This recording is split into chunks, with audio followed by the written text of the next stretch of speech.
খুব মাথায় রাখবেন কথাগুলো, জীবনে ব্যবহার করবেন। বৃন্দাবনে গেলে তিনটে জিনিস করবেন না, সবাই মাথায় রাখবেন। বৃন্দাবনে গেলে কেউ চটি জুতো পরে যাবেন না। কৃষ্ণ বৃন্দাবনে 11 বছর 56 দিন ছিল, কোনদিন চটি জুতো পরে নাই। তিনি খালি পায়ে ঘুরেছিলেন, তার চরণধুলি সেখানে মিশে আছে। আপনি চটি জুতো পরে সেখানে ঘুরতে পারবেন না। এই যে চটি জুতো আপনারা বৃন্দাবনে পরবেন না। যদি বৃন্দাবনে বেড়াতে যান, আপনি সেই চটিগুলো বাসায় রেখে দেবেন, কিন্তু খালি পায়ে ঘুরবেন, শাস্ত্র বলছে। দ্বিতীয় হচ্ছে, বৃন্দাবনে গিয়ে আপনারা কেউ চুল কাটবেন না। দাদা ভাইরা, কম বয়সে যারা আছেন, যদি কোনোদিন বৃন্দাবনে যান, আপনার চুল দাড়ি কাটবেন না। কেন? কৃষ্ণ 11 বছর 56 দিন বৃন্দাবনে ছিল, ওর তো দাড়ি হয় না, চুল হয়েছিল, কোনোদিন কাটে না। এই যে শাস্ত্র বলছে, বৃন্দাবনে গিয়ে বেড়াতে গিয়ে আপনার চুল দাড়ি কাটবেন না, এখানে কাটুন। কিন্তু যদি কারো চুল মানত থাকে, নিশ্চয়ই দেবেন আপনি, কিন্তু চুল মানত না থাকলে আপনি চুল দাড়ি কাটবেন না। তৃতীয় হচ্ছে, বৃন্দাবনে কৃষ্ণ 11 বছর 56 মানে একটা ক্লাস 6-এ পড়া ছেলে, এইটুকু বাচ্চা, সে রাজার ছেলে রূপে আছে, আনন্দে আছে।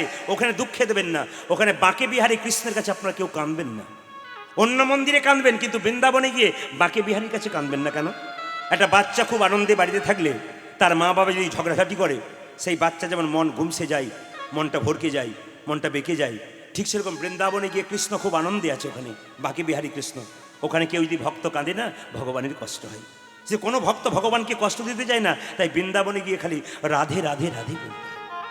ভগবানের কাছে কিছু চাইতে নেই মা, যে চাই সে অল্প পাই, আর যে চাই না সে এত পাই ভাবতে পারে না। আমরা মন্দিরে গিয়ে বলি, ঠাকুর গাড়ি দাও, বাড়ি দাও, টাকা দাও, মেয়ের বিয়ে দাও, ছেলের চাকরি দাও, আমরা বলি। কিন্তু মন্দির ফেটে যে ভগবানের মাথায় জল পড়ছে, এদিকে আমরা তাকাই না। আপনি যে মালিকের কাছে থাকবেন, সেই মালিকের কথা আপনি না ভাববেন, মালিক আপনার কথা ভাববে কি করি? শুধু কি আপনি ভাববেন, আপনার কথা ভগবান ভাববে? আপনি ভাববেন না। ভগবান আপনাকে কি দিলে আপনাকে একটু ভাবতে হবে না? হরে কৃষ্ণ। এই জন্য আপনাদের কাছে নিবেদন রইল, কেউ কাঁদবেন না, কিছু চাইবেন না। ভগবান কৃষ্ণের পরম বন্ধু সুদামা, এত বাড়িতে অভাব, একবেলা খেতে পায়, একবেলা খেতে পায় না। তার স্ত্রী বসুন্ধরা চিৎকার করে বলেছে, স্বামী তোমার বন্ধু নাকি রাজা, রাজার কাছে গেলে সে কিছু দেবে। চুপ করো, আমার অভাব থাকতে পারে, আমি না খেয়ে পড়ে থাকবো, বন্ধুর কাছে কিছু চাইবো না। তবু তো বন্ধুর সঙ্গে দেখা হবে, একবার তুমি যাও। স্ত্রী খুব চালাক, একবার যাও, মনে মনে ভাবছি গেলে তো দেবী। বসুন্ধরার কথা অনুযায়ী শুকনো চিড়ি নিয়ে গিয়েছিল কে? সুদামা। কৃষ্ণ জিজ্ঞেস করেছিল, সুদামা তুই কেমন আছিস? সুদামা বলেছিল, আমি দারুণ আছি, তোকে দেখে তো আমি আরো ভালো হয়ে গেলাম। যার বড় অভাব আছে বাবা, টাকার অভাব যার আছে, মনের অভাব যার আছে, তার সে গোবিন্দ পাবে না। ভগবানকে যে পেয়ে খুশি থাকে না, তার মতো আনন্দময় পুরুষ কিছু নেই। আপনি বড় বড় নেতা মন্ত্রী যাদেরকে আপনারা দেখেন বীরভূমের, কিছু মনে করবেন না, আমি তাদেরকে জানি। সকালবেলায় ভগবানকে প্রণাম করে নিজের পুজো ছাড়া ঘর থেকে বেরোই না। আমি জানি এরা ভগবত ভজনা করে, কি হিন্দু কি মুসলিম, নিজে নিজে ধর্ম করে তারা কর্ম শুরু করে। এই জন্য আপনাদের কাছে নিবেদন রইল, যে যেখানে বসে আছেন। চেন্নাই গিয়েছিলাম চিকিৎসার জন্যে, একজন ডাক্তারবাবুকে দেখাচ্ছি। সেই ডাক্তারবাবু সকালবেলায় চেম্বারে আসবার আগে স্নান করে গোপালে হাতে নাড়ু দিচ্ছে, পুজো করছে, তারপর চিকিৎসায় আসছে। তাহলে বড় বড় মহাজনদের থেকে আমার শিখতে হবে, আমি যে পথে আছি ভগবান ছাড়া কোনো পথ নেই।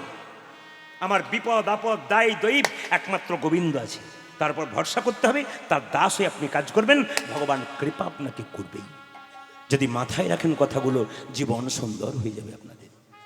ভগবানের কাছে কিছু চাইতে নেই।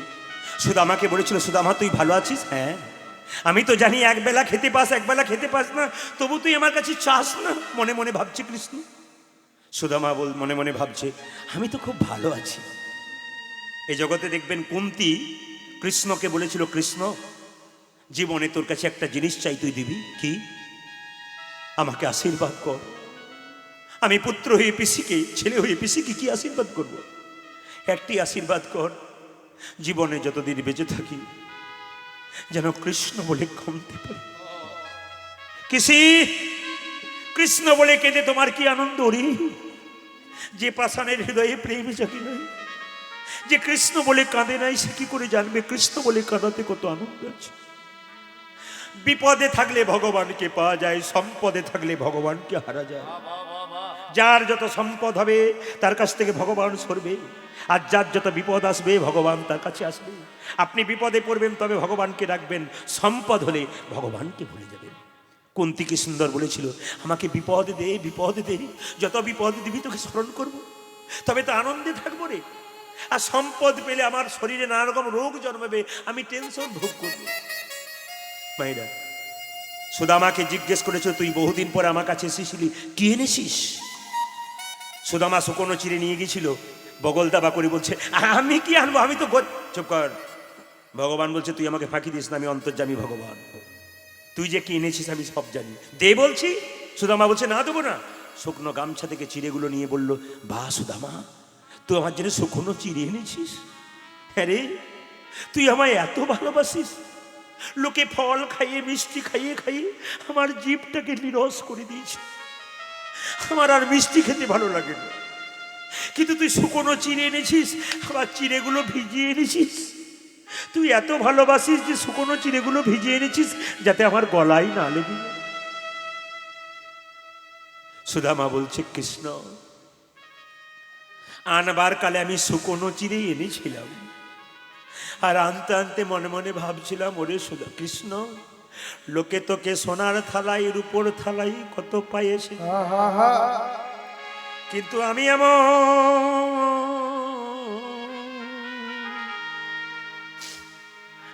এমন হতভাগা, তোর জন্য শুকনো চিড়ে কেমন করে দেব। লোকে সোনার থালাই রূপোর থালাই কত পায়েস দেয়, আমি শুকনো চিড়ে তোকে কেমন করে তুলে দেব। এই কথা ভাবতে ভাবতে আমার চোখের জলে চিড়ে ভিজে গেছে। আপনার যজ্ঞের মধ্যে বেল কাঠ দেন, ঘি দেন, কিন্তু আজকে যে যজ্ঞটা হবে, একটা বাচ্চা ছেলেকে সেই যজ্ঞের আগুনের মধ্যে ছুড়ে দেওয়া হবে। দেখুন বাচ্চাটা পড়ে না মরে, কি হয় তার প্রমাণ দেখবেন আপনারা। ভারতবর্ষে একজন রাজা ছিল, তার নাম নহুস রাজা। জোরে বলবেন, কি রাজা বললাম? আর একটু জোরে বলুন, নহুস রাজা। সে একজন বিরাট বড় দানী ছিল, দানব্রত যজ্ঞ করেছিল। যেমন আজকে প্রত্যুষ বাবু আপনাদের সহায়তায়, পরিবারের সহায়তায় একটা হরিবাসর তৈরি করতে পেরেছেন, ঠিক সেরকম তিনি একটা দানব্রত যজ্ঞ করেছিলেন। কেন? যে যা চাইবে তাকে তাই দিচ্ছে। তবে হ্যাঁ, তার দানটা কিন্তু সমান। এইদিকে আমাদের সমাজে কেউ দান করলে ব্রাহ্মণকে আলাদা দেয়, বৈষ্ণবকে আলাদা দেয়, আর ভিখারি মানুষকে আলাদা দেয়। আর ব্রাহ্মণকে 500 টাকার কাপড় দিল, কিন্তু ভিখারিকে 100 টাকা দিল। কিন্তু তিনি বলতে চাইলেন, শাস্ত্র বলতে চাইল, দান যখন করবে সবাইকে সমান করবে। আপনি বাড়িতে কাউকে খাওয়াবেন, সেবা করাবেন, আপনি 5 তরকারি করেছেন, বৈষ্ণবকে দিলেন আলাদা আর আপনি ভিখারিকে দিলেন আলাদা, আপনার দান হলো না। দান করবার সময় সবাইকে সমান মনোভাব নিয়ে দান করতে হয়, তবে দানের মান থাকে, নইলে থাকে না। কিন্তু আজকে নহুস রাজা দান করছে, ব্রাহ্মণ বৈষ্ণব ভিখারি সবাইকে সমান। 500 টাকার কাপড় দিচ্ছে ব্রাহ্মণকে, তো ভিখারিকে 500 টাকার কাপড় দিচ্ছে। এই দানটা দেখতে পেল কে? নারদমুনি বৈকুণ্ঠ থেকে ভারতে ভ্রমণে এলেন, তিনি দেখলেন নহুস রাজা দান করছেন। তা যদি দান করছেন, তাহলে খবরটা ভগবানকে দিই। মায়েরা, যখন আপনি ভগবানের নাম করবেন, দান করবেন, তখন ভগবান আপনাকে পরীক্ষা করবে। আসলে অনেকে আমাকে প্রশ্ন করে, কালকে আমি যখন গাড়িতে আসছিলাম, কালকে সকালবেলায় হুগলিতে গান ছিল, কাল রাতে তো আসছিলাম, তখন মুসলিমের মেয়ে আমাকে ফোন করছে, দাদা আমার 25 বছর বয়স, আমার বিয়ে হয় নাই, বাড়ি হচ্ছে কোচবিহার, কিন্তু আমি যে কোনো কাজে হাত দিতে যাই, আমার ফল হয় না। আপনার ভগবানকে বলবেন, আল্লাহ ভগবান তো সমান, আপনার কীর্তন আমি প্রতিনিয়ত শুনি, সব সময় শুনি। আমি মুসলিমের মেয়ে হতে পারি, কিন্তু আপনার কথাগুলো সব শুনি আমি। আপনি শুধু আপনার ভগবানকে একবার বলুন যে আমি কি এমন অন্যায় করেছিলাম, যে কোনো জায়গায় হাত দিতে যাচ্ছি, আমার কাজ সফল হচ্ছে না। আমি একটাই কথা বললাম, যে পড়াশুনো করে তাকেই তো পরীক্ষা দিতে হয় বাবা। রাখাল বাগালকে পরীক্ষা দিতে হয়, যে পড়াশুনো করে তাকে পরীক্ষা দিতে হয়, যে ভগবানকে বারবার ডাকে তাকেই কষ্ট পেতে হয়। ভগবান তো চোর। কেমন চোর? এরকম চোর নয়। এ বাড়িতে যদি কোনো চোর ঢোকে, আমাদের সংসারের বাড়িতে যদি কোনো চোর ঢোকে, তবে কিছু নিয়ে যায়, কিছু রেখে যায়। কিন্তু গোবিন্দ চোর যদি কারো একবার দেহ ঘরে ঢোকে, তাহলে কি হয়?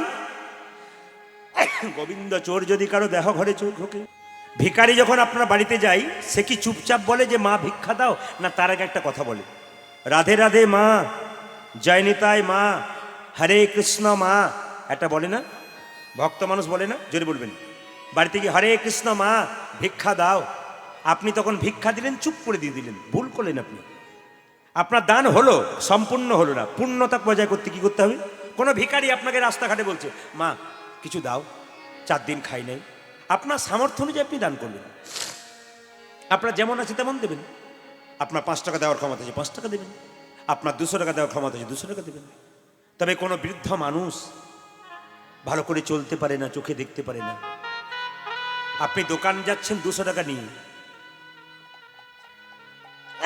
দোকান যাচ্ছেন 200 টাকা নিয়ে, তখন আপনি সেই 200 টাকা থেকে 20 টাকা ওকে দিন।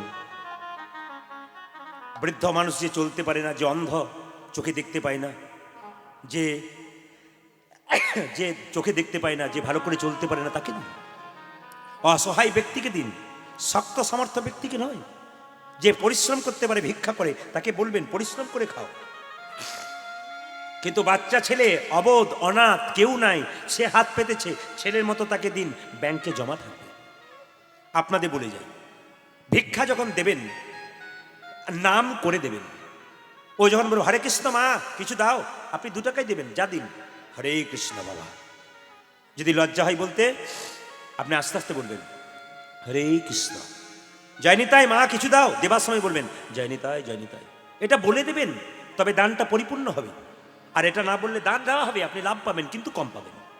যেমন একটা চৌবাচ্চা থেকে 2টো ফুটো থাকলে জলটা বেশি পড়বে, আর 1টা ফুটো থাকলে জলটা কম পড়বে। আপনি নাম না করে যদি দান করেন, ভগবানের নাম না করে, তাহলে 1টা ফুটো থেকে বা জল পড়বে, কম হবে। কিন্তু যখন আপনি নাম করে দান করবেন, 2টো ফুটো থেকে জল পড়লে যেমন হয় সেরকম। আপনাদের কাছে নিবেদন রইল, দান করার সময় এবার আপনারা আর করবেন না, আপনাদের বাচ্চাগুলো দিয়ে করানো। আপনি যে কোনো জায়গাতে বাচ্চাকে নিয়ে যাচ্ছেন, বাচ্চাকে দেওয়া করান, আপনি দেবেন না, বাবা তুই দিয়ে দে, তুই দিয়ে দে। তার মানে কি, বাচ্চাকে দিতে শেখান। ছোট থেকে বাচ্চা যদি দিতে শেখে না, তাহলে বয়সকালে আপনাকে দেবে। আর ছোট থেকে বাচ্চাকে এরকম শেখাবেন না, তো বড়তে বাচ্চা দেবে না। যেমন আমার পাশের বাড়িতে একটি মেয়ে তার মেয়েকে বলছে, এই বাচ্চাকে বলছে, এই এটা টিফিন বাক্সে খাবার দিলাম, স্কুলে যাবি, নিজে খাবি, কাউকে দিবি না। বাচ্চা বলছে মা, অনেক ছেলে আছে যার মায়েরা টিফিন দিতে পারে না, আমার ইচ্ছা হয় তুমি 4টে পরোটা দিয়েছো, একটা ওকে দি। চুপ কর, আমি খেটে খেটে মরবার, লোকের ছেলেকে খাওয়াবি? একবারে দিবি না, কান ধরে উঠবস কর, বল নিজে খাবি, কাউকে দিবি না। ছেলে বলছে মা আমি নিজে খাবো, কাউকে দেবো না। ছেলে বড় হলো, চাকরি পেল, বিয়ে করলো, নিজে খেলো, মা বাবাকেই দিল। বাবা জিজ্ঞেস করছে দিচ্ছিস না কেন? ছোটবেলায় তুমি তো শিখিয়েছিলে নিজে খাবি, কাউকে দিবি না, ওই জন্য নিজে খাচ্ছি, আমি কাউকে দিচ্ছি না। না, আপনারা তৈরি করছেন, নষ্ট করছেন আপনারা বাচ্চাকে। বাচ্চাকে দিতে শেখান না, টাকা রোজগার করা মেশিন তৈরি করবেন না, বিবেকবান তৈরি করবেন। অনেক তো স্কুলে শিক্ষক আছে, ডাক্তার আছে, ইঞ্জিনিয়ার আছে, খবর নিয়ে দেখবেন তো বহু শিক্ষকের মা খেতে পায় না, নিজে কলকাতায় ফ্ল্যাটে থাকে, আর মা বাবা খেতে পাচ্ছে না। কি শিক্ষার দাম, মুখস্থ করে শিক্ষা করেছে। কিন্তু এমন এমন শিক্ষক আছে, নিজে শাক ভাত খাই, মা বাবাকেও দেয়, এরা হলো বিবেকবান শিক্ষক। আপনারা বলবেন কেন তাদের নাম করছেন? তো অনেকের মা আমার কাছে এসে বলেছে, বাবা আমার ছেলে শিক্ষক, আমাকে খেতে দেয় না, নিজে ছেলে মিনি পালিয়ে গেছে, আমার কথা একবারও জিজ্ঞেস করে না। লজ্জা লাগা উচিত ওই সমস্ত লোকগুলো, অসভ্য ইতরগুলোকে। ওগুলোকে ওরা কি শিক্ষা দেবে বাচ্চাকে? ওরা তো আপনার বাচ্চার মাথা খেয়ে নেবে, ওরা তো বাচ্চাকে শিক্ষা দেবে স্বার্থপর হয়ে যায়। এই সমস্ত শিক্ষকের কাছে শিক্ষা লাভ করা মানে মহা অন্যায়ের পথে যাওয়া। কিন্তু বহু শিক্ষক আছে, জ্ঞানমান আছেন, যারা মা বাবাকে দেখেন। শিক্ষক বলতে শুধু স্কুলের শিক্ষক তা নয়, তিনি MA পাস হতে পারেন, BA পাস হতে পারেন, তিনি ডাক্তার হতে পারেন, ইঞ্জিনিয়ার হতে পারেন, কিন্তু বিবেক থাকতে হবে। মনে রে কেন করো বিদ্যার গৌরব, স্মৃতিশাস্ত্র ব্যাকরণ, নানা ভাষা আলোচন, বৃদ্ধি করি যশের সৌরভ। কিন্তু দেখো চিন্তা করি, যদি না ভজিলে হরি, বিদ্যা তব কেবল গৌরব। ওই জন্য আপনারা বাচ্চাদেরকে দিয়ে এবার দান করাবেন। বাড়িতে কেউ এলে বাচ্চা থাকলে বলে তুই দিয়ে আই বাবা, মানে বাচ্চা যত দিতে শিখবে বয়সকাল আপনাকেও দেবে। ভগবান বললো নারদ, তাহলে তুমি এরকম দানই দেখেছো? বলে হ্যাঁ, সবাইকে সমান দান করছে, তাহলে আমাকে একবার যেতে হয় পরীক্ষা করতে। বলে চলুন প্রভু, যাবেন তাহলে? বলছে হ্যাঁ আমি যাব, তবে একাই যাব। কিভাবে? ব্রাহ্মণ বৈষ্ণবের বেশ ধারণ করে, বামন রূপ ধারণ করে যাব। শর্ট সাইজের একজন ব্রাহ্মণ সেজে, বৈষ্ণব সেজে চললো পরীক্ষা করতে নহুসরে যাকে। আপনারা যখন হরিবাসরে আসবেন বা বাড়িতে থাকবেন, তিলক নেবেন, তিলক তিলক।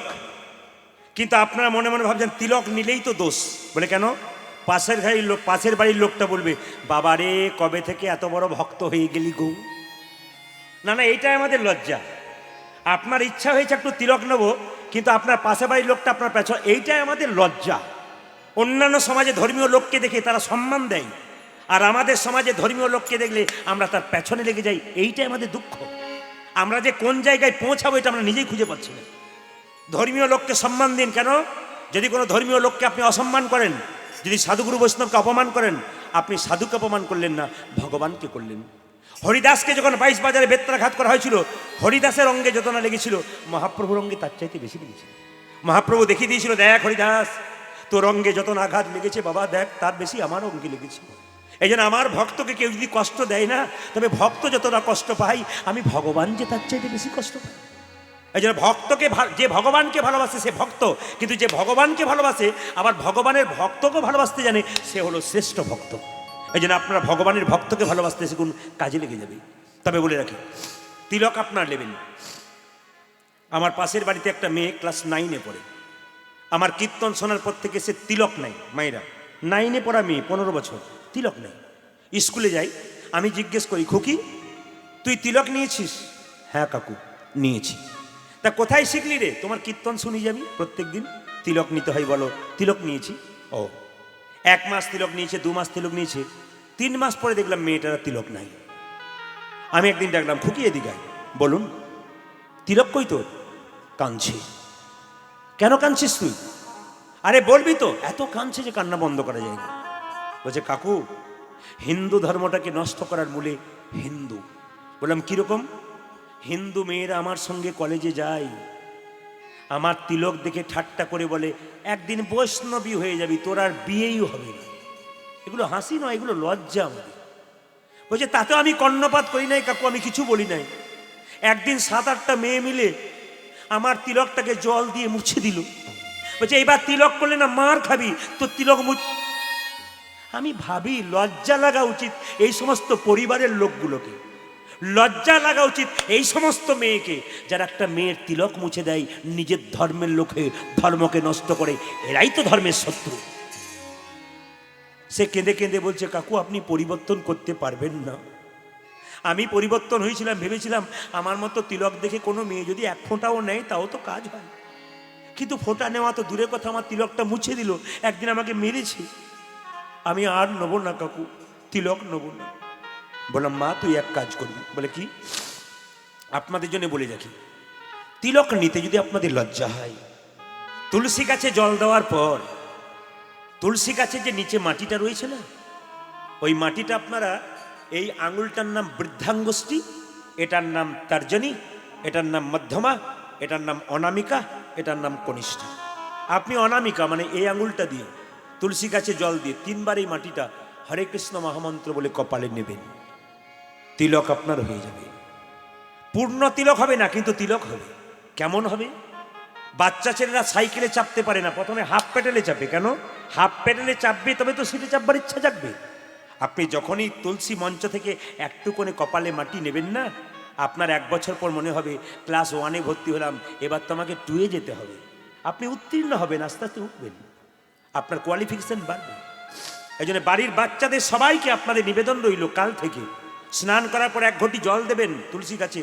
ছেলেকে বলবেন, মেয়েকে বলবেন, যেমন পড়াশোনা করিস স্নানের পরে খেতে বসিস, আগে এক কাজ কর, 1 ঘটি তুলসী জল, 1 ঘটি জল নিয়ে তুলসী মন্দিরে দে, একটু পরিক্রমা কর বাবা, তারপর আয় একটু মাটি নিয়ে নে। দেখবেন এই বাচ্চাকে আপনাকে মানুষ করার দায়িত্ব আপনার।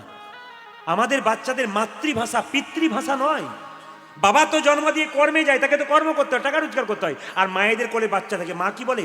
বড় হবি, চাকরি করবি। মায়ের ভাষাটা বাচ্চা বুঝতে পারে বলে বাচ্চার নাম, বাচ্চার হলো মাতৃভাষা। এই জন্য আপনাদের কাছে নিবেদন রইল, আপনারাই শেখাতে পারেন। এই জন্য একটা বাঘিনী, প্রচণ্ড ঠান্ডা লেগেছে ত্রিপুরা থেকে এসে, তো সবাই লক্ষ্য করুন, তো একজন বাঘিনী, মায়েরা লক্ষ্য করুন, একজন বাঘিনী তার বাচ্চাদের সাঁতার শেখায়। আগে বাঘিনী নেমে যায়, তারপর কিন্তু বাচ্চা নামে।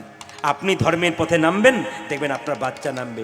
আপনি গর্ব করে শেষে বলতে পারবেন আমি কৃষ্ণ ভক্তের মা হয়েছি। যেমন এই বাচ্চাটি এখানে এসে রাধে রাধে বলেছে, জয়নিতাই বলেছে, তার মায়ের গর্ব হচ্ছে, আনন্দে বুক ফুলিয়ে বলতে পারবে আমার ছেলে কৃষ্ণ ভক্ত। এর কাছ থেকে 100% গ্যারান্টি করুন ভবিষ্যতে আপনি পাবেন। কেন? বিবেকবান সন্তান তৈরি করার দায়িত্ব একমাত্র মায়েদের, বাবারা তো নিজের কাজে থাকবে। তাই যেই না তিলকটাকে নিয়ে লক্ষ্য করুন, যেই না ছুটে গেছে প্রচুর লোক লাইন দিয়ে দাঁড়িয়েছে নহুষ রাজার কাছে। ও মনে মনে ভাবছে ভগবান ভাবছে বেটে আমি এইটুকু এসেছি ব্রাহ্মণ বৈষ্ণবে। তবে হ্যাঁ, ব্রাহ্মণ আর বৈষ্ণবের মধ্যে তফাৎ কি মায়েরা জানেন?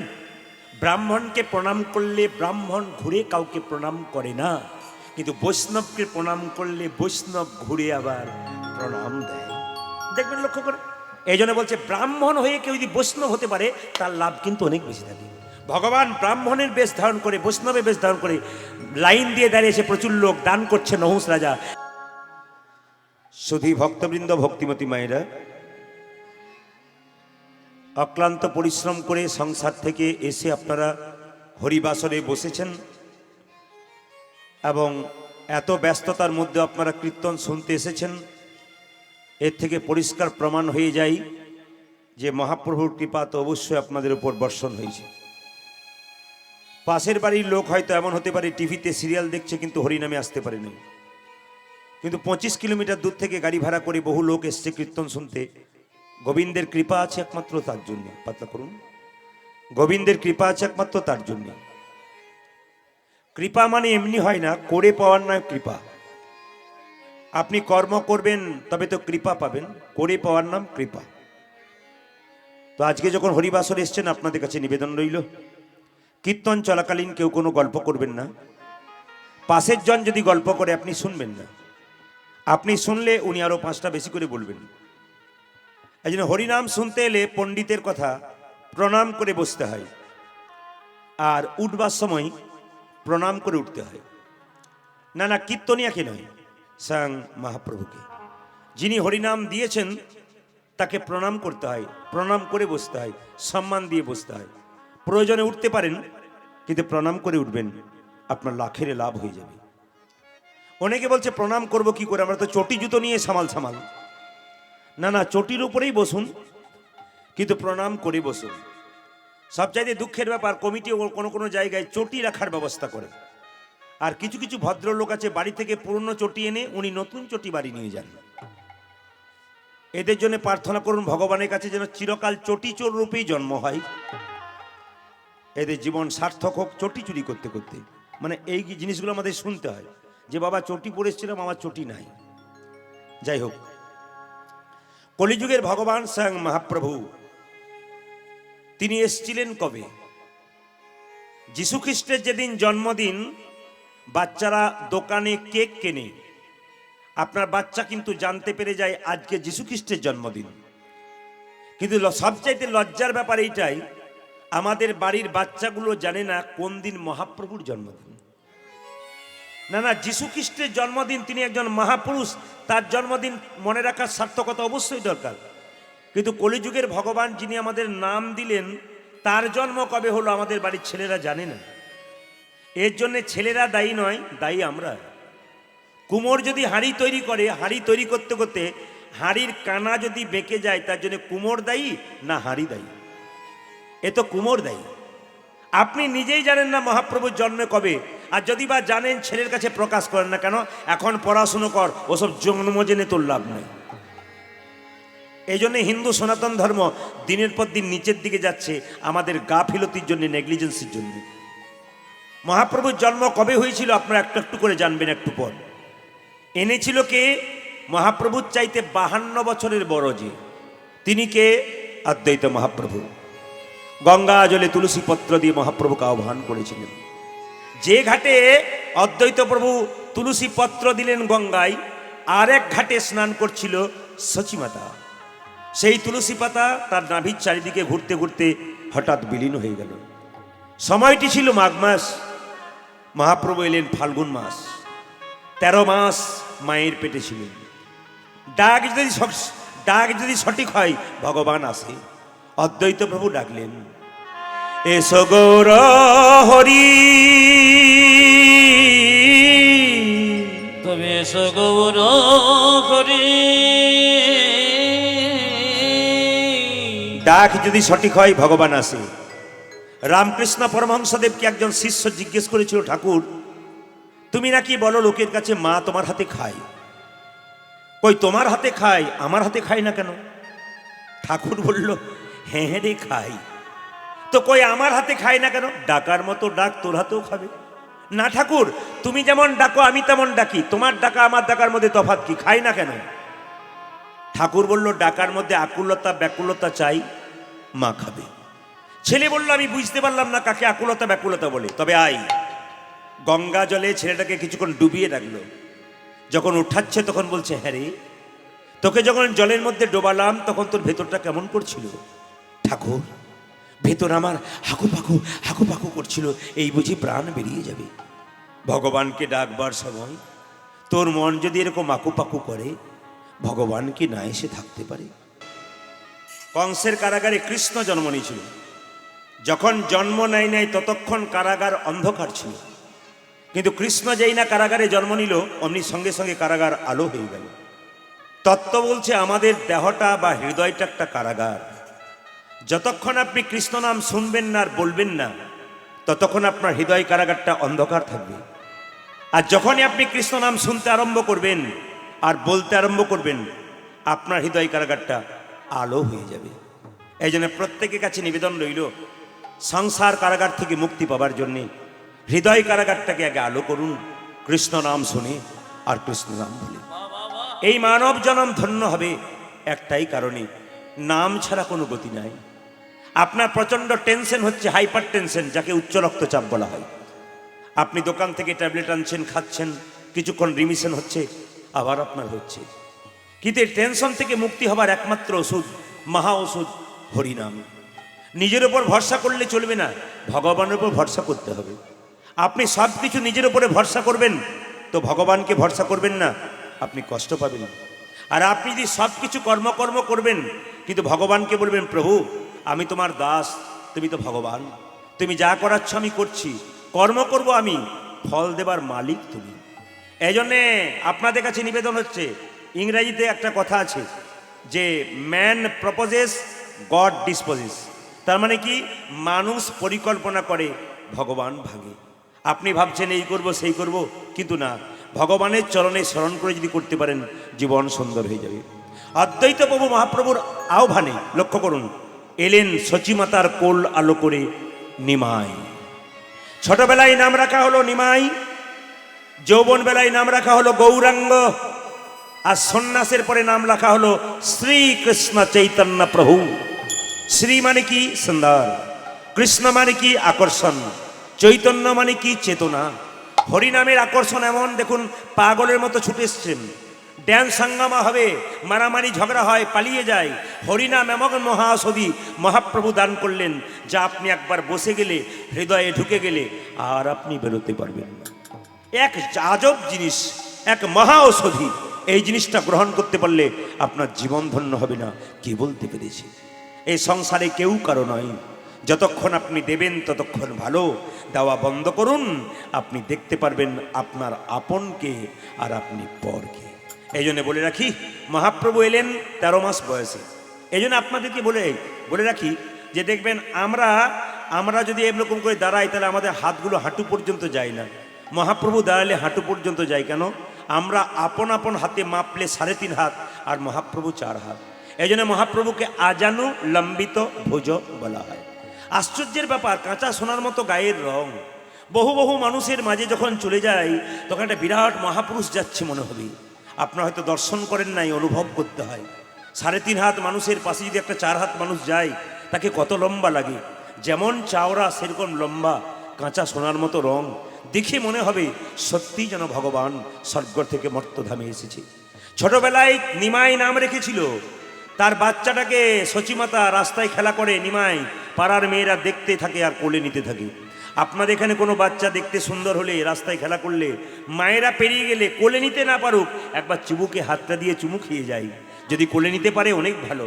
সচিমাতার ছেলেকে পাড়ার মেয়েরা গঙ্গা জল আনতে যায় গঙ্গায়, আর তার একবার কোলে নেই। যার কোলে চাপে তার কোলে কান্নাকাটি শুরু করে। পাড়ার মেয়েরা বলে, সচি এত সুন্দর কাঁচা সোনার মতো ছেলে জন্ম দিলি, দেখতে তো খুব ভালো, বারবার ইচ্ছা হয় কোলে নেবো, কিন্তু কোলে নিলেই কাঁদতে শুরু করে। সচিমাতা রান্নাশাল থেকে বলছে, ওরে আমার ছেলের মুখে কানে একবার কৃষ্ণ নাম শুনিয়ে দিবি, দেখবে আমার ছেলে চুপ করে যাবে। দেখান নাই, একবার হাত তুলে দেখান। বেশ খুশি, আমি খুশি। আচ্ছা, যারা শেষে বসেছে তারা ভাবছে বাঁচলাম বাবা, যত ঝঞ্ঝাট সামনে। এই জন্য আমি যখন কীর্তন করতে বেরোচ্ছিলাম, একটা মেয়েকে বলছে, সামনে বসিস না, পা মেলে বসতে পাবি না, খালি উলুধ্বনি আর হাততালি। পেছনে বসবি, সময় মতো পালাবার চান্স পাবি। ওই যে যারা চালাক পার্টি হয় তারা, না না আপনাদের বলি নাই, জায়গা পান নাই বলি আর কি। তো নেন, সবাইকে বলি, মহাপ্রভু হাতটা তুলে আছে। একজন ভক্ত জিজ্ঞেস করছে, ঠাকুর তুমি যে হাতটা তুলে আছো তোমার হাতে ব্যথা হয় না? ঠাকুর বলছে, ব্যথা আবার হয় না? ভক্ত বলল, যদি ব্যথা হয় তবে নামাও। বলে, তোরা তুলছিস না ওই জন্য আমি নামাচ্ছি না। ভক্ত বলল, ঠাকুর এই দেখো তোমার সামনে তুলে দিলাম, এইবার নামাও। বলছে, না না, তুই তো তুললি, তোর পেছনে যারা আসছে ওরা তুলবে না। তার মানে কে? তোদের পরের জন্মে যারা আসবে তারা হাত তুলবে না, যদি আমার হাত তোলা না থাকে। তাহলে মহাপ্রভু শুধু আমাদের যারা চলে গেছে তাদের জন্যে নয়, যারা আছে তাদের জন্যে নয়, যারা পরবর্তীতে আসবে তাদের জন্যে হাতটা তুলে আছে। জন্ম জন্মান্তর ধরে তিনি ভক্তকে কৃপা করবেন। হরি বল, হরি বল। আচ্ছা আচ্ছা, হাত আমরা কখন তুলি একটু ডিসকাস করে দিয়ে আপনারা বুঝতে পারবেন। হাত আমরা কখন তুলি? মা, রাস্তা দিয়ে টোটো অটো গাড়ি যাচ্ছে, ও দাদা চন্দ্রকোনা যাব, একটু দাঁড়ান, হাত ওঠায়। আর অনেকে দেখবেন জলে ডুবে যায়, তখন দেখবেন উঠতে পারে না, কিছু বলতে পারে না, হাত এরকম করে বাঁচার তাগিদে করে। আর হাত তোলে কখন? যখন কেউ এরকম করে কোনো বোঝা নিয়ে যায়। তাহলে আমার প্রশ্ন আপনাদের কাছে, মহাপ্রভু কি জলে ডুবে গিয়েছিল? জলে বলুন। তখন কি টোটো অটো ছিল যে হাত তুলবে? তাহলে মহাপ্রভু কি তাহলে মহাপ্রভু কি বোঝা নিয়েছিল? জোরে বলুন হ্যাঁ না না। আপনারা বলছেন না, কিন্তু নিয়েছিল। বলবেন, প্রদীপ বাবু আপনি যে বললেন যে মহাপ্রভু বোঝা নিয়েছিল, হাত এরকম করে আছে, দেখতে পাই না কেন? দেখার মতো চোখ তো সবার নাই। হাত যদি কেটে যায় খালি চোখে দেখা যায়, কিন্তু হাত কেটে যদি কারো হাড় ফেটে যায় খালি চোখে দেখা যায়? তখন দেখবেন আপনি কি করেন না, ডাক্তারবাবুর কাছে গিয়ে এক্সরে করে ছবি করে বুঝতে পারেন হাড় ফেটেছে। আপনি কখন বুঝবেন যে মহাপ্রভু হাতে বোঝা আছে? গুরুরূপী ডাক্তারের কাছে গিয়ে কেউ যদি প্রেমরূপী নয়নের উন্মিলন করতে পারে, একমাত্র সেই বুঝতে পারে। এই জন্য গুরুর কাছে গিয়ে প্রেমের নয়ন চাই। আপনাদের যে দুটো নয়ন আছে ওটা প্রেমের নয়ন নয়, বাস্তব জগৎকে দেখার জন্য নয়ন। ওই নয়নটা পাওয়া যায় কখন? তৃতীয় নয়ন, জ্ঞান চক্ষু, গুরুমন্ত্র নেবার পর, ভজন করার পর। এই জন্য গুরুমন্ত্র শুধু নিলে হবে না, তাকে জাগরণ করতে হবে। পাখিকে কিনে আনলেন, আপনি খাঁচার মধ্যে বন্দি করলেন, খাবার দেবেন না, পাখি মরে যাবে। ঠিক সেরকম দেহ খাঁচাতে আপনি মন্ত্ররূপী পাখিকে নিলেন গুরুর কাছ থেকে, আপনি যদি আহার না দেন ও তো আস্তে আস্তে মারা যাবে। শুধু গুরুমন্ত্র নিলে হবে না, তাকে জাগাতে হবে, তাকে ভজন করতে হবে, সাধন করতে হবে, তবে লাভ, নইলে কোনো লাভ নাই। তাহলে মহাপ্রভু হাতে বোঝা আছে, কি করে বুঝবেন? মহাপ্রভুর হাতে বোঝা আছে বুঝিয়ে দিচ্ছি। বাবা যখন মেয়ের বাড়ি যায়, আপেল কলা লেবু মিষ্টি সব নিয়ে যায় থলে ভরে, ওটা দেখা যায়। কিন্তু একটা জিনিস বাবা মেয়ের জন্য নিয়ে যায়, ওটা আপনারা দেখতে পান না, অনুভব করতে হয়। কি? প্রেম আর ভালোবাসা। জয় নিতাই বলবেন। প্রত্যেকের কাছে একটা নিবেদন রইল, আপনার সবাইকে দেখে জয় নিতাই বলবেন। এই যে ফোনে হ্যালো করছেন, দিদি ভালো আছো, ফোনে হ্যালো করছেন, হ্যালো বলবার দরকার নেই, রাখো, জয় নিতাই বললি কাজ।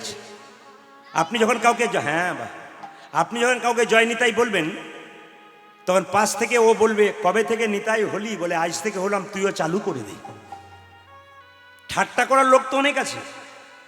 আপনি হরিনাম করবেন, তার পেছনে দেখবেন অনেক, এরা তো অসুরের লোক। আপনি হরিনাম করাবেন, আপনার পেছনে 50 জন লেগে যাবে। শিক্ষিত ব্যক্তিগুলো, অসভ্য ইতর, পড়াশুনো করেছে বই পড়ে, এদের কোনো জ্ঞান নাই। এই অসভ্যগুলো পর্যন্ত চিৎকার করে বলে, হরি বল, ভালোই হচ্ছে। হরিনাম যেখানে হলে, বৃষ্টি হলে ভালো হয়ে যায়, তাহলে হরিনাম বন্ধ হয়ে যাবে। যাতে ও কেউ কিছু করে খাচ্ছে তার জন্য পেছনে লেগে যাও, এইটাই তো আমাদের স্বভাব। এগুলো যারা করে তারা অসুর দলের লোক। আর যারা মেনে নেয়, ভগবানের কৃপায় হরিনাম শুনতে আসে, তারা হলো ভগবানের লোক। আপনারা ভগবানের লোক হয়ে যান, অসুরের লোক হবেন না, ভগবানের লোক হবেন। আমি তো জানি যারা এসেছেন তারা তো দেবতুল্য। দেবতুল্য মানুষ নইলে কি কীর্তন শুনতে পারে? এই জন্য সবার কাছে নিবেদন, কাল সকাল থেকে একজনকে দেখলে জয় নিতাই বলবেন। দাদা ভাইয়েরা বন্ধুকে দেখবেন, জয় নিতাই বলবেন, ক্ষতি কি আছে? একজন মুসলমানকে বিদেশ থেকে এসে পরিচয় নাই, সালাম আলাইকুম বলছে, ও ওয়ালাইকুম সালাম বলছে, আর সঙ্গে সঙ্গে ওরা এক পাতাতে খাচ্ছে, বন্ধু হয়ে যাচ্ছে। আর লজ্জা আমাদের, আপনার বন্ধু আপনাকে জয় নিতাই বলে আপনি ঠাট্টা করবেন? আপনি সনাতন ধর্ম বাঁচাবেন কি করে? আপনি মহাপ্রভু বলবেন কি করে? আপনি নিজেকে হিন্দু বলে পরিচয় দেবেন কোথা থেকে? আপনি ওইটাই করতে পারলেন না, তাহলে আপনার বাচ্চারা আপনার কাছ থেকে কি শিখবে? এই জন্য কাল সকাল থেকে আপনারা একজনকে দেখলে কি বলবেন, জোরে বলুন। সামনে যারা আছে তারা বললো, পেছনে বললো, ভেবে দেখবো, ফোন নাম্বারটা দেবে, ফোন করে বলবো। সবাই মুখের থেকে শুনতে যায়, জোরে বলুন কি বলবেন। বাঁ দিক থেকে দাদারা বলুন, সবাই হাত তুলে জয় নিতাই। আর একটু জোরে বলুন। যা কাল থেকে বলুন আর না বলুন, আজ তো বলি দিলাম, তারপর যা হলো হলো। আজকে তো একবার বলানো হয়ে গেল, একবার জোরে বলুন কি বলবেন। এত জোরে বলবেন যেন চন্দ্রকোনা পর্যন্ত টাইম মানে শব্দ যায়, জোরে বলুন বাবা। আর একটু জোরে। যাক, আপনারা জয় নিতাই বললেন, দু চারজন ভদ্রলোক শুধু শুনলেন, মানে মজা দেখলেন। কিছু সুপারির মতো মানুষ থাকে, ভেতরেও রস নাই, বাইরেও রস নাই, এগুলোর কোনো স্বাদই নাই। নারকেল হয় অনেকে দেখবেন নারকেলের মতো শক্ত হয়, কিন্তু হরিনামে আসে নারকেলের মতো লাগে দেখতে, কিন্তু ভেতরে শ্বাস জল থাকে। অনেক ভক্ত আছে শক্ত পাথরের মতো বসে থাকে, কিন্তু ভেতরে শ্বাস জল আছে। এই নারকেল হতে শিখুন, আপনার কাজ হবে। তবে যারা গুরুমন্ত্র নেন নাই তাদের জন্য বলছি, গুরুমন্ত্র নিয়ে নেবেন।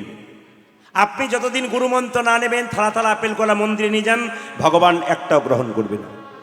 কিন্তু গুরুমন্ত্র নেবার আগে আপনাকে একটা মন্ত্র ভজন করতে হবে, তার নাম মহামন্ত্র। যে জমিটাতে আপনি ফসল ফলাবেন, বীজ ফেলবেন, আগে জমিটা উর্বর করুন, তবে বীজ ফেলবেন। গুরুমন্ত্র নেবার আগে 6 মাস 1 বছর ধরে হরে কৃষ্ণ মহামন্ত্র ভজনা করুন, তাহলে কি হবে? জমি উর্বর হবে, বীজ ফেললেই ফল হয়ে যাবে। আর আপনি হট করে নিয়ে নিলেন, কাজ হবে না। তবে হ্যাঁ, আপনার হৃদয় মন যদি মন্ত্র নেবার জন্য তৈরি হয়, মানে মাঠ যদি উর্বর হয়ে থাকে, বীজ ফেলবার জন্য গুরুদেব আছে। কিন্তু গুরুমন্ত্র যতদিন না নেবেন, আপনার বাড়িতে একজন বৈষ্ণব এসে প্রশ্ন করবে, মা একটু জল সেবা হবে? আপনি বলবেন হ্যাঁ হবে। উনি বলবেন দাঁড়াও, জল তো সেবা হবে, দীক্ষা হয়েছে তোমার? না তো। তাহলে তোমার বাড়িতে জল সেবা হবে না। তাহলে আপনি মানুষ কুলে জন্ম নিলেন, ভগবানের ভক্তকে একটু জল সেবা করাতে পারলেন না, এর চাইতে দুঃখের কি আছে? এই জন্য গুরুমন্ত্র অন্তত নিয়ে নিন ভজন করবার জন্য। আমি একটা ছোট্ট প্রমাণ দেব যে গুরুমন্ত্র না নিলে কি হয়, আর হরিনামে দান না করলে কি হয়। একটা ছোট্ট বাচ্চা ছেলে, তার নাম গোপাল। সেই ছেলেটা ভিক্ষা করে বেড়ায়, বয়স হচ্ছে 5 বছর।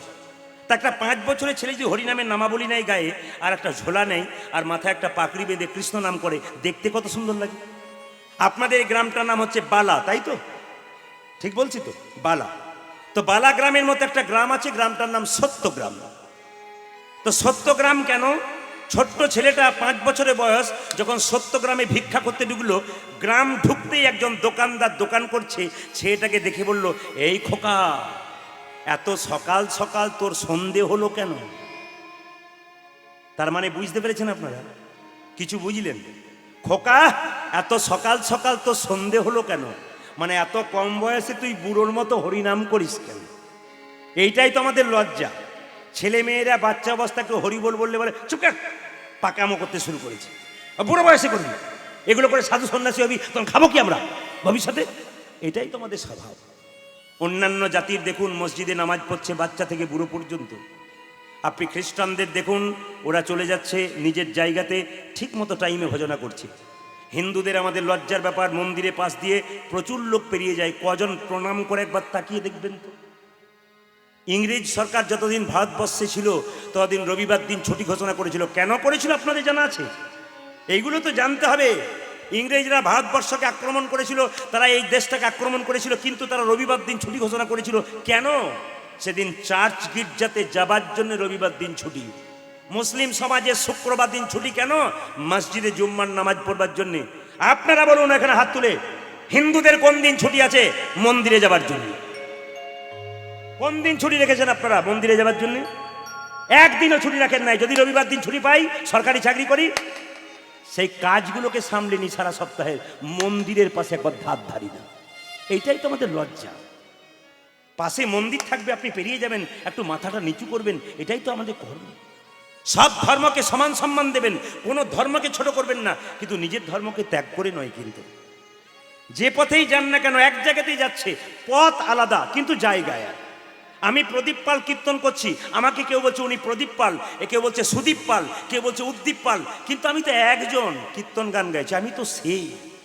কেউ আল্লাহ, কেউ ভগবান, কেউ গড, কিন্তু উনি তো একজন। ওনাকে নিয়ে আমরা যারা ঝগড়া করি, উনি তো হাসেন, এরা তো বোকা, করছে কি, আমি তো একটাই, আসার পথ আলাদা। এখানে কীর্তন শুনতে এসছে কেউ সাইকেলে, কেউ মোটর সাইকেলে, কেউ চার চাকায়, কেউ হেঁটে, কিন্তু জায়গা সেই এক জায়গাতেই এসেছে। এই জন্য আপনাদের কাছে নিবেদন রইল বাবা, ছোট্ট ছেলেটা যখন গ্রামে ঢুকেছে জিজ্ঞেস করছে, তোর এত সকাল সকাল সন্ধে হলো কেন? ছেলেটা বলল, দোকানদার, পথটা যে অনেক দূর, সকালে সকালে না সাজিলি সন্ধ্যার আগে আগে পৌঁছানো যাবে না। গাছে কুঁড়ি ফুটবে তবে তো ফুল হবে, আর ফুল হবে তবে গোবিন্দের সেবা। কুঁড়ি অবস্থায় যদি কেউ একবার ভজন শুরু করতে পারে, তবে যৌবন বেলায় তাকে কোথাও যেতে হবে না, কৃষ্ণের চরণে মন প্রাণ সঁপে দেবে। একজন সার্কাস দেখাচ্ছে, রিং মাস্টার, চারটে বাঘের মাঝে বড় বড় বাঘ, আর সেই বাঘের মাঝে বলছে বস, বাঘ চারটা বসে যাচ্ছে, ওঠ, উঠে যাচ্ছে। এখন যদি খবর পান ঝোপে কোথাও বাঘ বেরিয়েছে, আপনারা থাকতে পারবেন? কিন্তু রিং মাস্টার বলছে বস, বসছে। বাঘগুলোকে বলছে ওঠ, উঠছে। কেন? বাঘগুলো যখন ছোট ছিল তখন শিক্ষা দিয়েছিল বলে বড়তে তারা নিজের জায়গায় বসছে। প্রথমে এক বয়স্ক মায়ের বাড়িতে ভিক্ষা করতে গেল ছেলেটা। সত্যগ্রাম দেখে একটা কথা জিজ্ঞেস করি, ও বুড়িমা ভিক্ষা দাও। বুড়িমা বেরিয়ে এসে বলল, এই নে এই নে এই নে ভিক্ষা নে। ছেলে জিজ্ঞেস করলো, আচ্ছা বুড়িমা তোমার বয়স কত? দেখে মনে হচ্ছে 80 থেকে 85 বছর। সত্য কথা বলে কিনা বাচ্চারা জিজ্ঞেস করছে। আচ্ছা তোমার বয়স কত? বুড়ি বলল, বাবা আমার বয়স বায়ো কি তাইও। কিছু বুঝলেন? বায়ো কি তাইও। 80 বছর বয়সে দাঁত আর ভালো থাকে? জিভটা ভালো থাকে? 80 বছর বয়সে দাঁত থাকে না, জিভ থাকে না, লটপট করে জিভ। কি বলছে? 12-13টা বলছে বায়ো কি তাইও। কম বয়সে হরিবল বলবেন, ঠিক আছে, বয়সকালে বলবেন, জিভ লটপট করবে, হরিবল বলতে পারবেন না, হবিবল বলে ফেলবেন, কিন্তু হরিবল বলতে পারবেন না। ভজন নয় সকালে, ভজন নয় বিকালে, ভজন হলো মধ্যাহ্নকালে। এই জন্য হরিবল যদি বলতে হয় শক্তি থাকতে বলতে হয়। ব্যাংকে টাকা জমা দেবেন, কম বয়সে পরিশ্রম করে বৃদ্ধ বয়সে রোজগার করতে হবে না, আপনি সুদে বসে খাবেন। আর আপনি ব্যাংকে টাকা জমা দেবেন না, আপনি সুদ পাবেন না।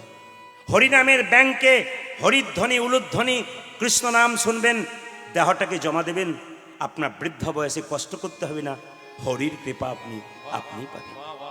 ভগবানের মন্দিরে ভগবানের ব্যাংকে আপনি ভক্তি সম্পদ দেবেন, ভগবান আপনাকে কৃপা সম্পদ দেবে। আপনি ভক্তি সম্পদ দেবেন না, আপনি কৃপা সম্পদ আশা করবেন কি করে? এই জন্য আপনাদের কাছে নিবেদন রইল, ভক্তি যার কৃষ্ণ তার, সর্বশাস্ত্রে কয় ভক্তি না থাকিলে কৃষ্ণ দেখিলেই কি বা। ও বুড়িমা, এ তোমাকে দেখে মনে হচ্ছে 80 বছর, তুমি 12-13 বললে কেন? বুড়িমা বলছে, আমি সত্য কথা বলেছি। বলে তুমি তো পরিষ্কার মিথ্যে কথা বলেছো, গ্রামটার নাম সত্যগ্রাম, আর তুমি 80-85 বছর বয়স আমার তো মনে হয়, আর তুমি বলছো 12-13। বাবা তত্ত্বটা শুনে রাখ। কি? অনেক ছোটবেলায় বিয়ে হয়েছে, সংসার করতে করতে গুরুমন্ত্র নেবার সময় হয় নাই। এই 12 কি 13 বছর আমি গুরুমন্ত্র নিয়েছি, ওই জন্য আমার বয়স হলো 12-13। যতজন এখানে কীর্তন শুনতে এসছেন, যেদিন জন্ম হয়েছে সেদিন জন্ম হলো মাত্র কুকুর বেড়াল গরু ছাগল ভেড়ার মতো, কিন্তু কখন আপনার জন্ম শুরু হলো? যেদিন থেকে আপনি দীক্ষা নিলেন, যেদিন থেকে গুরুমন্ত্র নিলেন। আপনি গুরুমন্ত্র নেবেন না, আপনার এখনো জন্ম হয় নাই।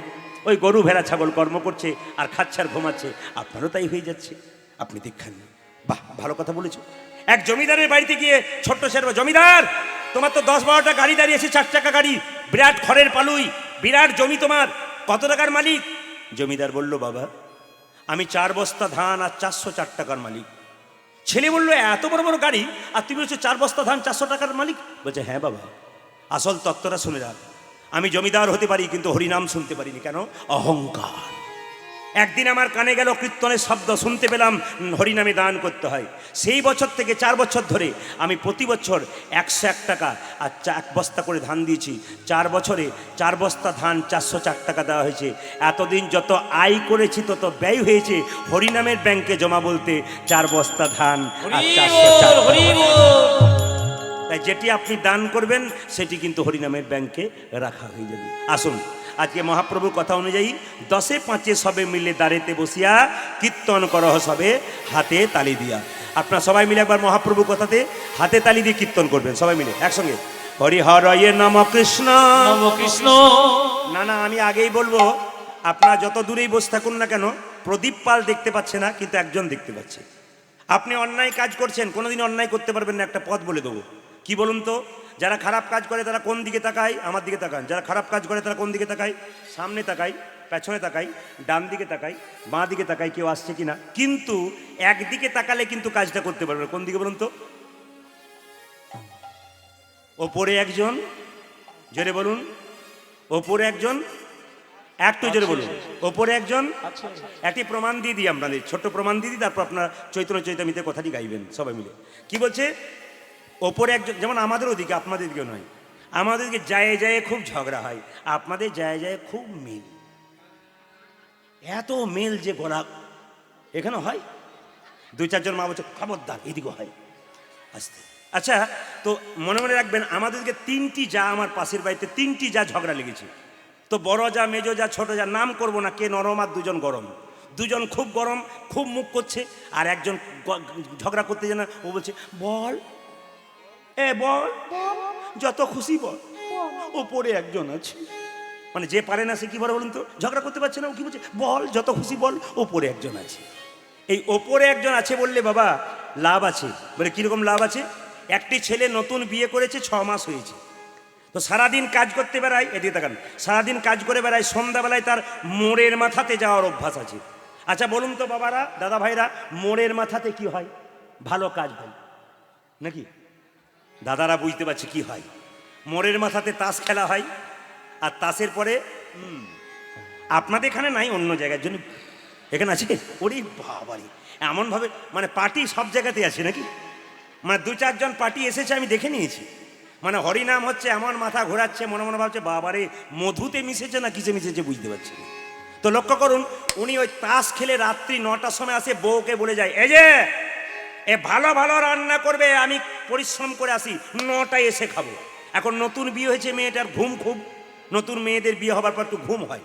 তো মেয়েটা কি করেছে? ভালো ভালো রান্না করেছে, দরজাটা ঠেসিয়ে দিয়ে এখন যেই না খাটের উপরে শুয়ে পড়েছে, 2 জন চোর জানলা থেকে দেখছে, যাক এই দিকে আয়, খুব তো খেতে ভালোবাসিস, পেট মোটা করেছিস, এদিকে আয়, দেখ বৌমাটা শুয়ে আছে আর গলাতে সোনার মালা পড়ে আছে।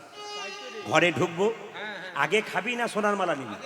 আগে খাবি, খেয়েই মেরে দেবো দৌড়। এখন লক্ষ্য করুন, খেয়েই মনে মনে বলছে মালা নিয়ে দৌড়বো। এখন যেই না খেতে শুরু করেছে, খাওয়া শেষ হতে চলেছে, আর সেই সময় কিন্তু উনি চলে এসছেন, ভদ্রলোক। এখন যেই না চলেছে, দরজাটা খুলেছে, কোথায় বলেছে, এখন 2 জন চোর ভেতরে ঢুকে খুঁজে পাচ্ছে না কোথায় যাব। একজন ছাতের কার্নিস, মানে ঘরের কার্নিস বুঝতে পারেন, তাক, একজন তাকের উপরে চেপে গেছে, একজন ধানের বস্তার আড়ালে চুপচাপ বসে আছে। আর বৌমাটি তো জানে না যে ও কি গন্ডগোল হচ্ছে, ও ঘুমোচ্ছে। স্বামী এসে বলছে কি বাবা তুমি ঘুমোচ্ছ, আর কে খেয়ে গেছে? বিশ্বাস করো আমি জানি না। তুমি জানবে না তো কে জানবে? তুমি তো ঘরের মালিক, আমি না থাকালীন বলো কে খেয়েছে। বিশ্বাস করো আমি জানি না। কে জানে তাহলে? ওপরে যে আছে সে জানে। ও কিন্তু ভগবানের কথা বলছে, আর যে ওপরে বসে আছে সে রেগে লাল, খালি আমাকেই বলছে। একবার বলুক আর একবার তারপর দেখাচ্ছি মজা। যেই না বলেছে কে দেখেছে, কে ছিল? আমি কিছু জানি না, ওপরে যিনি আছেন উনিই জানেন। তখন যে ওপরে আছে সে রেগে বলছে আমি একা খেয়েছি, যে নিচে আছে সেও খেয়েছে, খালি আমার কথা বলছে। এখন লক্ষ্য করুন, কিছুক্ষণ পরে কি হলো, চোর তো ধরা পড়লো। ওই যে ওপরে আছে বলে বউ কিন্তু মার থেকে বেঁচে গেল।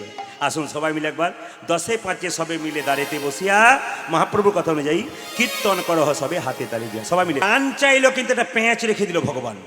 তোমার কাছে 3 হাত জায়গা চাইলাম, কিন্তু শপথ করতে হবে তুমি যতদিন বেঁচে থাকবে, যে 3 হাত জায়গা আমাকে দান করলে, ওই 3 হাত জায়গা তুমি স্পর্শ করতে পাবে না। যদি ভুল করে কোনোদিন 3 হাত জায়গায় স্পর্শ করে দাও, তোমার মৃত্যুর পরে তোমার আত্মার আর মুক্তি হবে না। রাজা বলে ফেললো, ঠিক আছে আমি কথা দিলাম, যে 3 হাত জায়গা তোমাকে আমি দান করলাম, আমি কথা দিলাম সেই 3 হাত জায়গা আমি কোনোদিন আর স্পর্শ করব না, যদি করি আমি তাও কথা দিলাম। বলে কি, আমার আর কোনোদিন আত্মার শান্তি হবে না। বাবা এই জায়গায় বলি, মায়েরা দান করছেন, সবাই দান করছেন, দান করলে কি হয় একটা একটা করে শুনবেন। দ্রৌপদী সতী নারী, পঞ্চপাণ্ডবের স্ত্রী যিনি, তিনি স্নান করতে গেছিলেন গঙ্গাতে, দেখতে পেল একজন মুনি গঙ্গা জলে কাপড়টা জলে ভেসে চলে গেছে, মুনি জলে দাঁড়িয়ে আছে। দ্রৌপদী জিজ্ঞেস করলো, মা বাবা আপনি দাঁড়িয়ে আছেন কেন? আমি 1 ঘন্টা দাঁড়িয়ে আছি জলে স্নান করব বলে, আর আপনি জলেই দাঁড়িয়ে আছেন, না উঠলে স্নান করব কি করে? মুনি বলে উঠলো, মা যে কাপড়টা পরে আমি জলে স্নান করতে নেমেছিলাম, ওই কাপড়টা জলে ভেসে চলে গেছে, তুমি তোমার কাপড়ে কিছুটা অংশ আমাকে দান করলে আমি আশীর্বাদ করব। সঙ্গে সঙ্গে দ্রৌপদী বলেছিল, দাঁড়ান বাবা দাঁড়ান।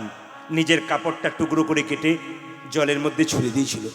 মুনি সেই কাপড়টা টুকরো করে, পাওয়ার টুকরো কাপড়টা লজ্জা নিবারণ করে পারে উঠে বলল, মা এই যে তুমি এইটুকু কাপড় দিলে, একদিন এই কাপড় তুমি অনেক করে পাবে।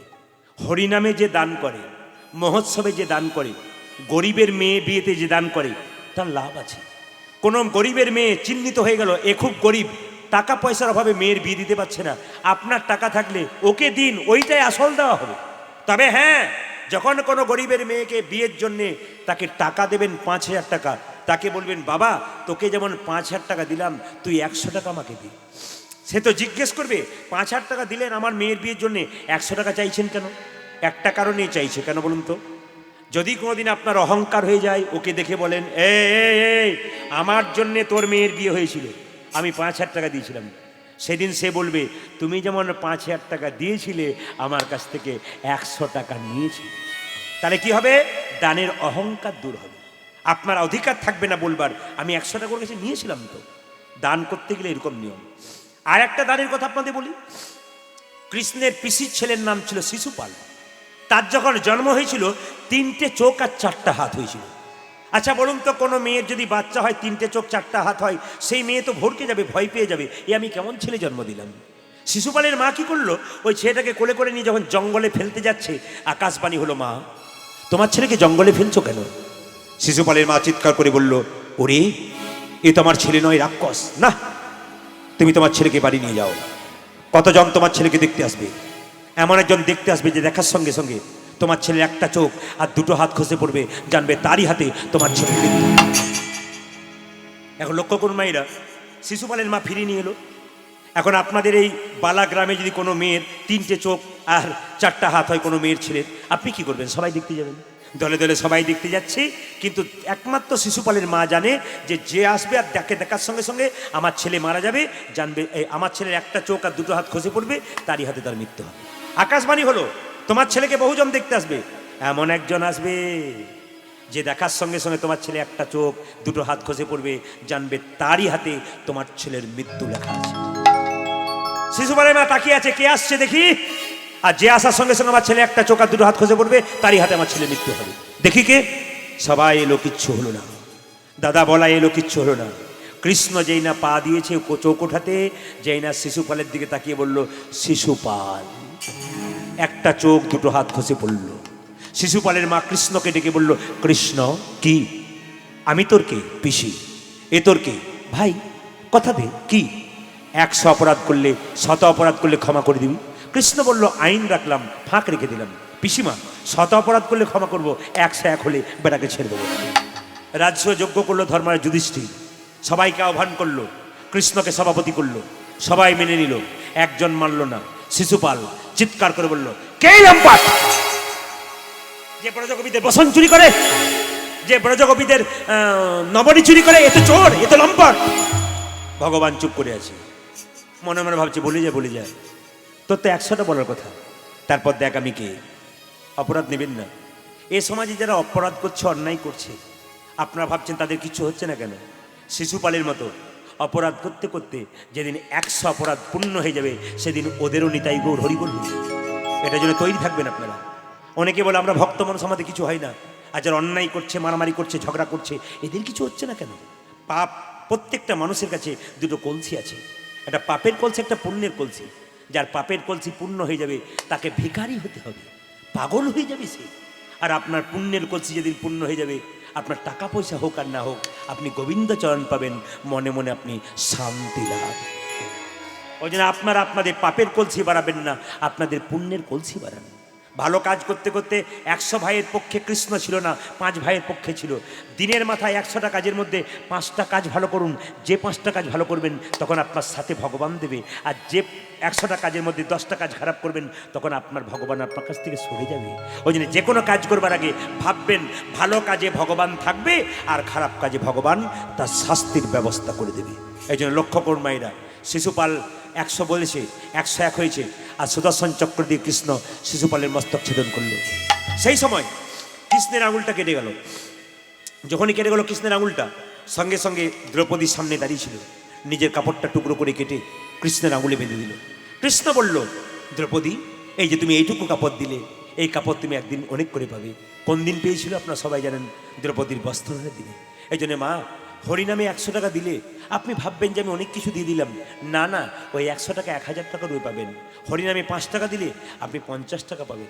আপনার যা আছে, সামর্থ্য আছে, যেখানে মহোৎসব হয়, গরিবের মেয়ের বিয়ে হচ্ছে না, যেখানে হরিনামের উৎসব হচ্ছে, সেখানে আপনি দান করুন, দেখবেন আপনার জীবন সফল হয়ে যাবে। লক্ষ্য করুন, এখন রাজা নহুস কি করেছে দেখুন, আস্তে আস্তে বয়স হয়েছে। আচ্ছা বলুন তো মায়েরা, বয়স হলে আরো মানে ব্রেন তাগড়া হয় না নরম হয়ে যায়? জোরে বলুন। একজন বলছে তাগড়া হয়ে যায়, তাগড়া হয়ে যায়। বল বুদ্ধি ভরসা 40-এই, বল বুদ্ধি ভরসা 40-এই ফর্সা। 40 হলো কিনা চালসে লাগবে, আর 40 হলো কিনা নানা রকম ব্যাধি আক্রমণ করবে আপনাকে এই কলিযুগে। এই জন্য বলে রাখি মায়েরা, রাজা নহুসের বয়স হয়ে গেল 80 বছর বয়স হয়ে গেল। আপনাদেরও বয়স হবে, আমারও হবে। সেদিন রাজা নহুস এই গানটা গাইছে, ও হরি দিন কবে মোর হবে বলো, হরিদিনী কবে আজকে আপনারা কিছুই বুঝতে পারছেন না। যেদিন শরীরে ক্ষমতা কমে যাবে, সংসারের জন্য এত করলেন, সংসার আপনাকে ভালোবাসবেন। মায়েরা, যতক্ষণ সংসারে দিচ্ছেন, সংসার ভালোবাসছে। আপনি কর্ম করা বন্ধ করে দিন, আপনার শরীরে কঠিন রোগ হয়ে যাক, বাড়ির লোক 10 দিন ডাক্তার দেখাবে, তারপর ডাক্তারবাবুকে ডেকে বলবে এবার গেলেই বাঁচি, আর পারি না। দাদা ভাইয়েরা, যতক্ষণ সংসারে দিচ্ছেন, সংসার আপনাকে ভালোবাসছে, আপনি দেওয়া বন্ধ করে দিন, দেখুন সংসার আপনাকে কেমন ভালোবাসে। আমি দেখেছি রাজা দশরথ, এদিকে তাকান, রাজা দশরথ যখন রাজা হয়েছিল, তখন তার যখন বয়স হয়ে গেল, রাজ মুকুটটা হেলে গেল, তার এখানকার চুলগুলো পাকতে শুরু করলো। রাজা মনে মনে ভাবলো, মুকুট তুই বোধহয় আমার কাছে আর থাকবি না, এবার রামকে রাজা করতে হবে, মানে আমার কাছে তুই থাকছিস না। দাদা ভাইরা, বাবারা, আপনাদের রাজমুকুট হেলবে সংসারে কোন দিন বুঝবেন? যখন রৌদ্রে ঘেমে কাজ করে বাড়ি ফিরবেন, আপনার বৌমাকে বলবেন 1 গ্লাস জল দাও তো, 1 ঘন্টা পর 1 গ্লাস জল আসবে, তখন বুঝবেন আপনারও মুকুট সংসারে হেলে গেছে।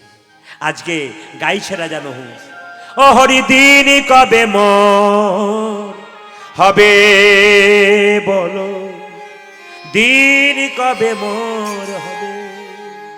ওই আমি আশায় আশায় বসে রইলাম, তোমার দেখা পাবো কবে বলো, দিন কবে মোর হবে বলো, হরি দিন কবে মোর হবে। আসা যাওয়া ভবের মাঝে প্রভু তোমায় ডাকা হলো না, যা চাইব বলে ভেবেছিলাম চাওয়া হলো না, হরি দিন কবে মোর হবে বলো। আচ্ছা মায়েরা, মায়ের পেটে যখন বাচ্চা থাকে, ভগবানকে কথা দেয় আমি তোমার নাম করব। একটু বলবেন তো, বাচ্চার মাথাটা নিচের দিকে থাকে না পাগুলো নিচের দিকে থাকে? জোরে বলুন, কোন দিকে থাকে বাচ্চার মাথা? জোরে বলুন, কোন দিকে থাকে, উপর দিকে না নিচের দিকে? বাচ্চার মাথা নিচের দিকে নাকি পাগুলো উপর দিকে? মলমূত্রে পরিপূর্ণ জায়গায় বলেছে, হে গোবিন্দ এবার নিয়ে চলো তোমার নাম করব। এই যে 7 মাস বয়সে ভগবান সবাইকে গর্ভের মধ্যে আমাদের দেখা দেয়, সেদিন 7 মাস বয়সে মেয়েদেরকে সাদ খাওয়াতে নিয়ে যাওয়া হয়। কিন্তু 7 মাস বয়সে মেয়েদেরকে 7 ঘন্টার সময় প্রতিটি মাসে আমিষ খাওয়াচ্ছেন, ডাক্তারি মতে করুন আপনি, আপনার বাধা নেই, কিন্তু 7 মাসটাতে অন্তত মেয়েকে নিরামিষ খাওয়ান। যদি 7 মাস বয়সে শাস্ত্র বলছে মেয়েকে নিরামিষ খাওয়া যায়, সাধুগুরু বৈষ্ণবের উচ্ছিষ্ট প্রসাদ সেদিন পাওয়া যায়, কৃষ্ণ ভক্ত সন্তান কিন্তু সেদিন তৈরি হয়। এই জন্যে এখনকার মেয়েরা 7 মাস বয়সে সাধুগুরু বৈষ্ণবের প্রসাদ তো দূরের কথা, ফুচকার দোকানে খালি ফুচকা খায় আর যত ফচকে ফচকে ছেলের জন্ম দেয়। এই জন্য দেখবেন ফচকে ছেলের জন্ম হচ্ছে কেন বলুন তো?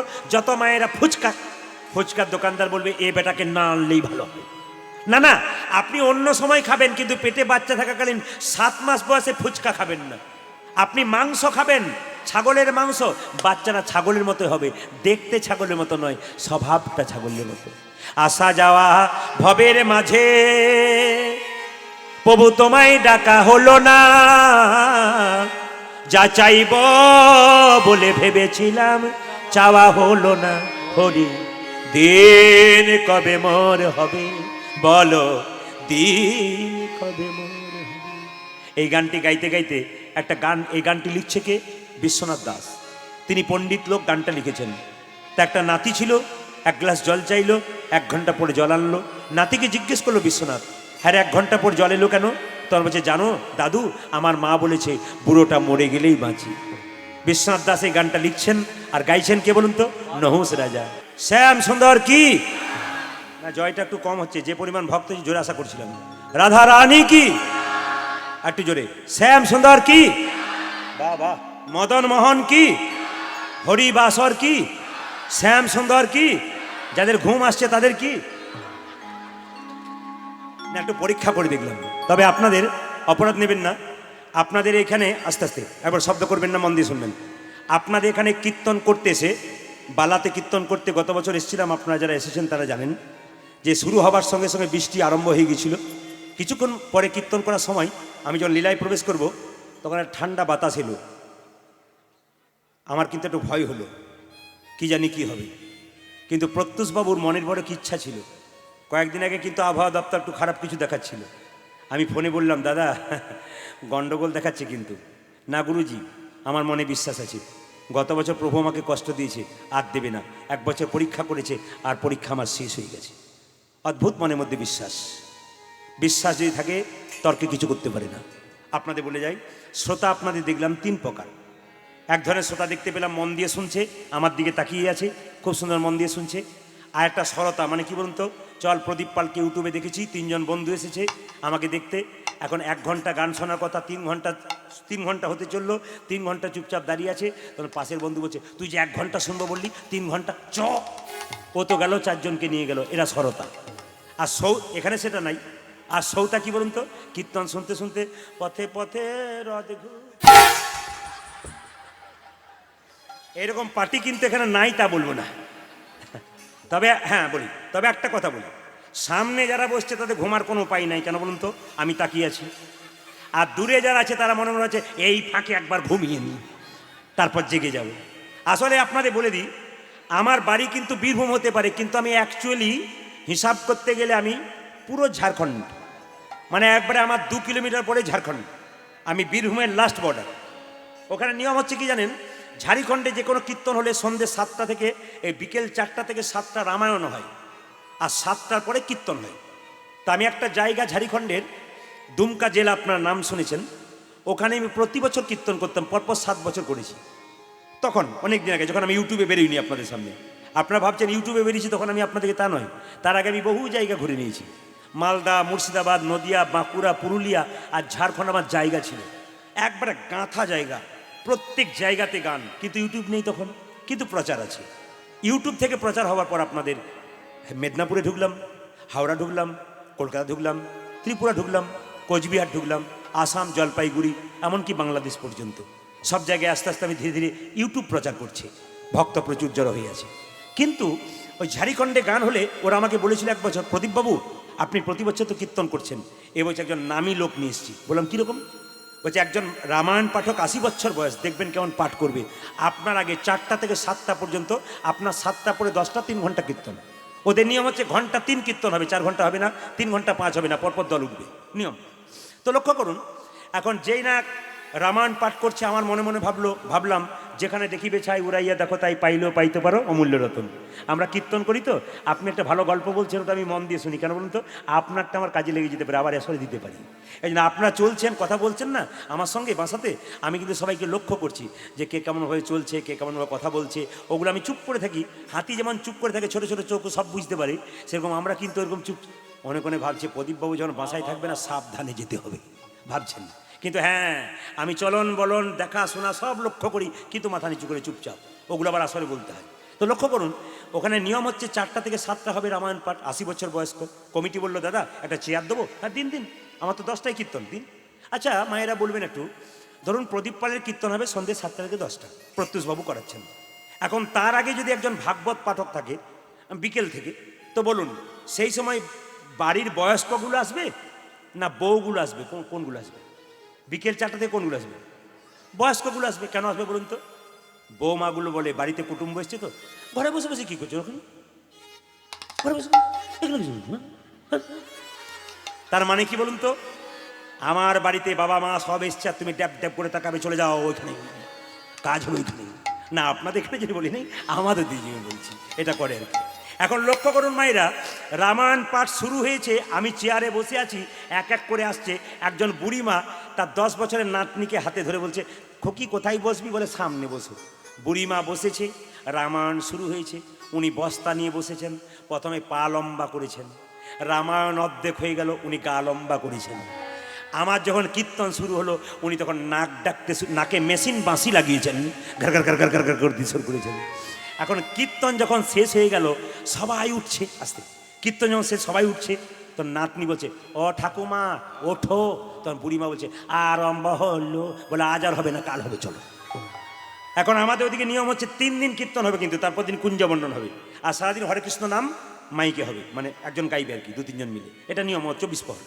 তখন হচ্ছে কি 3 দিন কীর্তন হয়ে গেল, কুঞ্জ বর্ণনের দিনে আমাকে এসে বলছে, বাবা প্রদীপ, তোর কীর্তন কি ভালো রে, চিনির মতো মিষ্টি। আমি মনে মনে ভাবলাম, তুমি খেয়েছো? চিনির মতো মিষ্টি নি। বলে কেন, তুমি কি বুঝলে? লোকে বলছিল। আমি ভাবলাম তুমি তো ঘুমোচ্ছিলে, তুমি কি বুঝলে? বলছে বাবা, কেউ বুঝুক আর না বুঝুক, আমি যা বুঝেছি ওটা বলবার জন্য তোর কাছে এসেছি। বলে কি? আমি বাড়িতে ঘুমোই, 2টো করে ফ্যান আমার ছেলে দিয়েছে, 3টে করে ট্যাবলেট, ঘুমই আসে না, ঘুমের ট্যাবলেট খাই, আর তোর কীর্তনে কি ঘুম, আমার ঘুমই চাই না। আমি মনে মনে ভাবলাম, যাক এটাও তো একটা কাজ, ঘুম তো হয়েছে, লাভ আছে। যিনি রামায়ণ পাঠক রামায়ণ পাঠ করছে, তার কাছে গিয়ে বলছে, বাবা আমি বসে আছো দেখতে পাইনি, বাবা তোর রামায়ণ পাঠ খুব ভালো, রামায়ণ পাঠক তো খুব আনন্দ, আমার রামায়ণ পাঠ ভালো, যাকে ভালো ভালো হবে আনন্দ হবে না? ভালো ভালো বলেছে। রামায়ণ পাঠক বলছে, বুড়িমা সব বুঝতে পেরেছো? বলে 3 দিন রামায়ণ শুনলাম, সব বুঝতে পারলাম, একটি জিনিস আমার মাথায় ঢোকে নাই। বলে কি? রাম রাক্ষস না রাবণ রাক্ষস? এখন রামায়ণ পাঠক রেগে বলছে, রাম ও রাক্ষস নয়, রাবণ ও রাক্ষস নয়, রাক্ষস আমি যে তোমাকে বোঝাতেই পারলাম। এই জন্য আপনাদেরকে বলে কি, কীর্তন বুঝতে না পারলে বলে প্রদীপ পাল রাক্ষস এসেছিল। হাত তুলুন, একসঙ্গে হাত তুলুন। মায়েরা সবাই ভক্তি ভরে বাবু হয়ে বসুন, দাদা ভাইরা মাথায় কিছু নিন, রুমাল তোয়ালে যা আছে, ভক্তি ভরে নরমের যজ্ঞের দানের কথাটি মনোযোগ দিয়ে শ্রবণ করবেন আস্তে।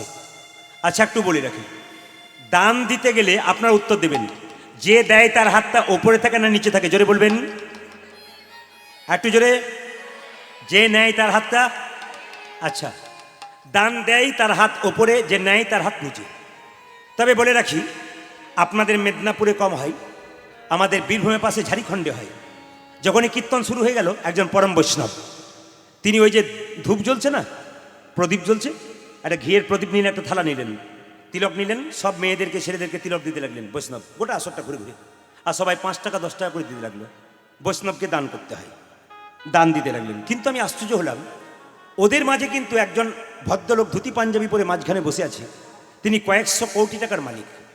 উনি কীর্তন শুনছেন, সবাই দিচ্ছে, গরিব লোকগুলো 10 টাকা 5 টাকা 15 টাকা 50 টাকা বৈষ্ণবকে দিচ্ছে, কিন্তু ওই ভদ্রলোককে আমি খালি দেখতে পাচ্ছি, ও অনেকক্ষণ থেকে দিচ্ছে না, সবাই দিচ্ছে, ও তাকাচ্ছে আর খালি হাতটাকে এমনি এমনি এমনি করছে। কেন করছে বলুন তো? বাছাবাছি চলছে, ছোটটা দেবে না বড়টা দেবে, মানে 5 টাকার কয়েনটা দেবে না 2 টাকার কয়েনটা দেবে। ভগবান বলছে, ওরে হতভাগা, তোর পকেটে কত আছে ওটাও জানি, তোর ব্যাংকে কত আছে ওটাও জানি, এমন পোকা লাগা বেগুন দেব, নার্সিংহোম আর ঘর করে করে বেড়াবো, তখন তো ছোট বড় মেজো সব বেরিয়ে যাবে। মায়েরা খুব দামি দামি কথা শুনবেন। দান যদি করতে হয় যাকে তাকে নয়, যোগ্য পাত্রে দান করুন। দান করবেন যোগ্য পাত্রে। কিরকম? একজন মাতাল এসে বলল, মা 100 টাকা দাও, 10 দিন খাই না। মিছে কথা বলছে, ও মিথ্যে কথা বলছে। আপনার মন গলে গেল, আপনি মা মেয়ে, আপনার মন নরম গলে গেল, আপনি 50 টাকা দিলেন, ও মদ খাবে আবার। কিন্তু কোনো পরম বৈষ্ণব দরজা গিয়ে বলল, মা ভিক্ষা দাও। আপনি 1 মুষ্টি চাল দিলেন, আর একজন দিল 1 মুষ্টি। বাড়িতে গিয়ে 3টে ইট পেতে একটু প্রসাদ তৈরি করে ভগবানের চরণে দিয়ে বলল, হে গোবিন্দ, এটা আমার নয়, যে দিয়েছে তার পরিবারের যেন মঙ্গল। এই জন্য আপনি তো 10 জনকে খাওয়াতে পারেন না, একজন বৈষ্ণবকে দিন, ও যদি নিয়ে যায় আপনার পরিবারের মঙ্গল কামনা করে। ছেলের বিয়ে দিচ্ছেন, মেয়ের বিয়ে দিচ্ছেন, মেয়ে কেন বিধবা হয়ে যাচ্ছে? মেয়ে কেন বিপথে চলে যাচ্ছে? কেন ডিভোর্স হচ্ছে? আগে তো এটা ছিল না, এখন কেন বেশি হচ্ছে? কারণটা কি? অন্যায় করছি আমরা। কি অন্যায় করছি? মেয়ের বিয়ে দিচ্ছেন, সবাইকে খাওয়াচ্ছেন, ওনাকে খাইয়েছেন। কাকে? যে ভগবানকে দিয়ে খায় তাকে আগে খাওয়াতে হয়। ভগবানকে দিয়ে কারা খায়? বৈষ্ণব মানুষ ভগবানকে দিয়ে খায়। আপনি প্রত্যেক দিন পারেন না, যেদিন নিরামিষ খাবেন, হিন্দুর বাড়িতে নিরামিষ অন্তত বিশেষ কয়েকদিন হওয়া উচিত। যদি পারেন বৃহস্পতিবার দিন, গুরুবার কোনো বাড়িতে মাছ মাংস ডিম ঢুকবে না, বিশেষ করে বৃহস্পতিবার দিন। কেন? ওই দিনটা গুরুবার, ওই দিনটা মেনে চলুন। ওই দিন যদি আপনার জামাই কুটুমও চলে আসে, আপনি একবারে না করে দেবেন, তবে আপনার প্রতিজ্ঞা ঠিক থাকবে। আর যদি মনে করেন ওরা খাক আমরা তো রইলাম না, ভুল করছেন আপনি। গুরুবারে আপনার বাড়িতে আমিষ ঢুকবে না, অমাবস্যা পূর্ণিমার দিনে আপনার বাড়িতে আমিষ ঢুকবে না, একাদশী করতে পারে না পারেন, যদি কেউ না পারে সেদিন বাড়িতে আমিষ ঢুকবে না, আপনার আখেরে লাভ আছে। বৈষ্ণবকে নিমন্ত্রণ করুন। আপনার মেয়ের বিয়ের আগে, ছেলের বিয়ের 7 দিন আগে বৈষ্ণবকে নিমন্ত্রণ করুন, 7 জন বৈষ্ণবকে। কেন? আপনার মেয়ের স্মৃতি সিঁদুর বহুদিন থাকবে। আপনার ছেলের বিয়ে হলে সম্পর্কটা ভালো থাকবে। আপনি করে দেখুন, পাক্কাপাক্কি ব্যবস্থা আপনার হবে। কেন? আপনার মেয়ের বিয়ে বা ছেলের বিয়ে 7 দিন আগে 7 জন 10 জন বৈষ্ণবকে নিমন্ত্রণ করে খাওয়ান। যদি খাবারে লবণও হয়ে যায়, শেষে জিজ্ঞেস করবেন, বাবা খাবার কেমন হলো? বৈষ্ণব বলবে, বাবা খাবার বলতে নেই, প্রসাদ প্রসাদ, অমৃত খেলাম গো, দারুণ দারুণ। ভগবানের প্রসাদ কি খারাপ হয়? অথচ লবণ হয়েছে, ও খেয়ে নিয়েছে। কেন? ও যে ভগবানের প্রসাদ। কিন্তু যাবার সময় আশীর্বাদ দিয়ে গেছে, মা তোমার মেয়ের বিয়েতে আশীর্বাদ দিলাম, তোমার মেয়ের স্মৃতি সিঁদুর দীর্ঘায়ু হোক। কিন্তু এমন একজনকে নিমন্ত্রণ করলেন, তাকেও করতে হবে, আপনার আত্মীয় স্বজন, যে কোনোদিন ভগবানকে দেয় না। 4 চাকাতে চেপে আপনার বাড়ি এলো, পোলাও খেয়ে গেল, আপনাকে 2000 টাকা প্রেজেন্টেশন দিল। যাবার সময় লোকে জিজ্ঞেস করলো, দাদা কেমন খেলেন? উনি যাবার সময় বলে গেলেন, পোলাওটা তো ভালো হয়েছিল, বাদামগুলো পোড়া পোড়া হয়ে গেছিল। উনি খেলেন কিন্তু বদনাম করলেন। 2000 টাকার প্রেজেন্টেশন দিলেন, ওটা কিন্তু আপনার জীবনে 2 বছর থাকতে পারে, কিন্তু বৈষ্ণব যে প্রেজেন্টেশনটা দিলেন আপনার মেয়ের জীবনে সারা জীবন। এই জায়গাগুলো ধরতে হবে। কীর্তন শুনতে এই জন্য আসতে হয়, এই জায়গাগুলো ধরতে হবে, আপনাদের জীবন সুন্দর হবে। দান করবেন কোথায়? সঠিক জায়গায় করবেন। যেমন আমাকে অনেকে জিজ্ঞেস করে, প্রদীপ বাবু আমার একটি সৎ পাত্র আছে, মেয়ে দেখবেন তো? বহু জায়গায় কীর্তন করছেন। তা আমি আবার চালাকি করে জিজ্ঞেস করি, আচ্ছা আমি বুঝলাম না, সৎ পাত্র মানে একটু বুঝিয়ে দিন। উনি তখন বলেন, সৎ পাত্র মানে আপনাকে বোঝাই, আমার ছেলে সরকারি চাকরি করে, 50,000 টাকা বেতন পাই, আর 20,000 টাকা এদিক ওদিক। ওটা 1 নম্বর না 2 নম্বর? জোরে বলুন, ওটা কি? তাহলে সৎ পাত্র কি করে হলো? মেয়ের বিয়ে দিচ্ছেন, কার্ডে লিখছেন শুভ বিবাহ, ভুল করছেন আপনারা। শুধু বিবাহ লিখবেন, শুভ লিখবেন না। কেন?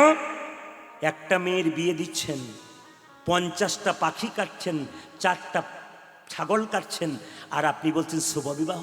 যে বিয়েতে রক্তের বান বন্যা বয়ে যায়, ওই বিয়ে শুভ হয় কি করে? আপনার মেয়ের বিয়েতে আপনার মেয়ের আঙুলটা কেটে গেলে তখন চিৎকার করবে, দেখলি তো অশুভ করে দিলি, আজকে শুভ দিনে আঙুল কাটতে আছে। তার পেছনে যে 4টা ছাগল কেটেছে আর 25টা পাখি কেটেছে, ওটার দিকে তাকালো না। বিবাহ শুভ হলো কি করে? শুধু বিবাহ লেখা ভালো, শুভ বিবাহ কি করে হয়? যেখানে 4টা ছাগল আর 50টা পাখি কাটা হয়, শুভ বিবাহ কি করে হয়? আপনারা বলবেন বিচার করে শাস্ত্রের দিকে। আমরা কিছু ভুল করি। যেমন আরেকটা জায়গায় বলে দিই আপনাদের ভুলটা কেমন করি, গণক ঠাকুর এখনই বের করবে। ভুলটা কোথায় করি আপনারা বলবেন, কোথায় করি আমরা ভুলটা, কোথায় করি? হরে কৃষ্ণ, এইদিকে তাকান, তাহলে বুঝতে পারবেন, আপনারা বুঝবেন কোন জায়গায় বলা হয়। এই যে এই যে এই যে আসো, এই দেখুন দেখুন, এই দেখুন, ভাই একটু মোবাইলে তুমি দেখে নাও এই ভদ্রলোককে, বলো যাহা বলিব, যাহা বলিব, ভালো করে বলো জোরে, যাহা বলিব যাহা বলিব, সত্য বলিব, সত্য বলিব, সত্য ছাড়া সত্য ছাড়া মিথ্যা মিথ্যা বলিব বলিব না। যাহা বলিব যাহা বলিব, সত্য বলিব, সত্য বলিব, সত্য ছাড়া সত্য ছাড়া মিথ্যা মিথ্যা বলিব। বলিব। খুব চালাক পার্টি আছে, বুঝতে পারছেন তো, প্রচন্ড চালাক পার্টি। আবার বলো এবার, যাহা বলিব যাহা বলিব, সত্য বলিব, সত্য বলিব, সত্য ছাড়া সত্য ছাড়া মিথ্যা মিথ্যা বলিব বলিব না। না। আচ্ছা মায়েরা, এই জায়গাটা কোথায় বলা হয় বলুন তো, এটা কোথায় বলা হয় জোরে বলুন। আচ্ছা আপনাদের আগে যাওয়া আসা আছে নাকি? আমি বুঝতে পারি নাই আপনার যাওয়া, তাছাড়া বলবেন কেন, অন্য জায়গায় বলতে পারে না। ত্রিপুরাতে জিজ্ঞেস করছিলাম যে এটা কোথায় বলা হয়, কোথায় যেন বলা হয়, সিনেমাতে দেখেছি মায়েরা। আচ্ছা আচ্ছা বলুন, এইটার ভেতরে কি আছে জোরে বলুন, আর একটু জোরে বলুন। ওটাও খুলে দেখেছেন? আচ্ছা এক জায়গায় জিজ্ঞেস করলাম, দাদা এইটার ভেতরে কিছু আছে? ও তখন বলছে যন্ত্র টন্ত্র কিছু একটা হবে বোধ হয়। আপনার দান দেবেন, কিন্তু নাম জোরে বলুন দেবেন দেবেন না। দান দেবেন, নাম দেবেন না। প্রমাণ দিয়ে দিই, যদি কোনোদিন আমাদের বীরভূম যান, একচক্র গ্রাম তারাপীঠের পাশেই নিতাই ধাম, নিতাইয়ের বাড়ি, ওখানে একটা বিরাট মন্দির তৈরি হচ্ছে, 10 কিলোমিটার দূর থেকে দেখা যায়। আপনারা অবাক হবেন, কে যে দেয়, নাম দেয় না। আমি ওখানে গান করতে গিয়ে জিজ্ঞেস করলাম কর্মকর্তাদের, দাদা এত ইট পাথর সিমেন্ট এত বড় মন্দির কে তৈরি করলো, কে টাকা দিল? বলছে দাদা যে দেয় সে তো নামই দেয় না। 3 ট্রাক পাথর বালি সিমেন্ট দাঁড়িয়ে আছে, ড্রাইভারকে চুপি চুপি ডাকলাম, ভাই এই যে 1 ট্রাক পাথর, 1 ট্রাক সিমেন্ট, 1 ট্রাক ইট, এগুলো কে দিয়েছে? তখন সে এসে বলছে কিছু মনে করবেন না, বাবু বলেছে নাম বলবি না, নাম বললে অহংকার জন্মাবে, ভগবানের খাতায় লিখলে প্রেম জন্মাবে। সবচাইতে দুঃখের ব্যাপার কি জানেন, আমরা মন্দিরে 500 টাকা দিলে বলি আমি 500 টাকা দিয়েছি, অহংকার জন্মে গেল। কিন্তু আপনি দেবেন, নাম বলবেন না, নাম করলে কি হয়, অহংকার হয়ে যায়। খাতায় লিখবেন গোবিন্দের, অন্তরন্তরে আপনার প্রেম জাগবে। আমাদের গ্রামে একটা দুর্গা মন্দির তৈরি হলো, আর মন্দিরে একটা ফ্যান দিল একটা ছেলে, ওর মায়ের নাম রাজুবালা সরকার। ও ফ্যানটা দিয়েছে, ফ্যানের নিচে রাজুবালা সরকার লিখেছে, ফ্যানও ঘুরছে, রাজুবালা সরকারও ঘুরছে। দাদা ভাইরা যারা কীর্তন শুনতে এসেছেন, সম্রাট আলেকজান্ডারের নাম শুনেছেন?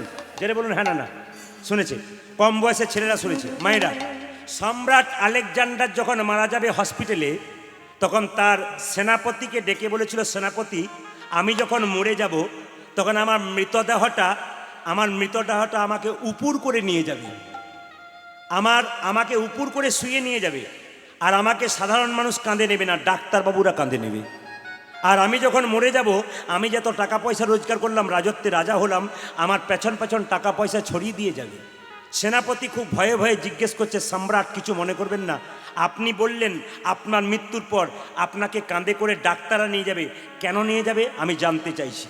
সম্রাট বলল, শোনো সেনাপতি, তোমাকে বলে যাই, আমার মৃত্যুর পর আমার দেহটাকে ডাক্তারবাবুরা কাঁধে নিয়ে নিয়ে রাস্তায় বেরাবে। বলে কেন? আমি তাদেরকে দেখাতে চাই, জগৎকে দেখাতে চাই, আসে যদি ডাক্তার তবে কি করিবে ডাক্তার। বল, আসে যদি ডাক্তার কি করিবে ডাক্তার। যখন উত্তম কুমার মারা গিয়েছিল, তার হোম চিকিৎসক যে তাকে চিকিৎসা করতো, তাকে জিজ্ঞেস করেছিল একজন সাংবাদিক, আচ্ছা স্যার ডাক্তারবাবু আপনি বাঁচাতে পারলেন না কেন? উনি বললেন, এর আগে 23 বার বাঁচালাম, 24 বারে ফেল করলাম, কেন? উনি ডাক দিলে আমার ক্ষমতা নাই তাকে বাঁচায়। বলছে আচ্ছা আচ্ছা সম্রাট, তোমাকে যখন এরকম করে নিয়ে যাবে তো হাতটা এমনি করতে করতে যাবে কেন? সম্রাট আলেকজান্ডার বলল, শোনো সেনাপতি, আমি জগৎকে দেখাতে চাই, খালি হাতে এলাম, যাবার সময় খালি হাতে গেলাম।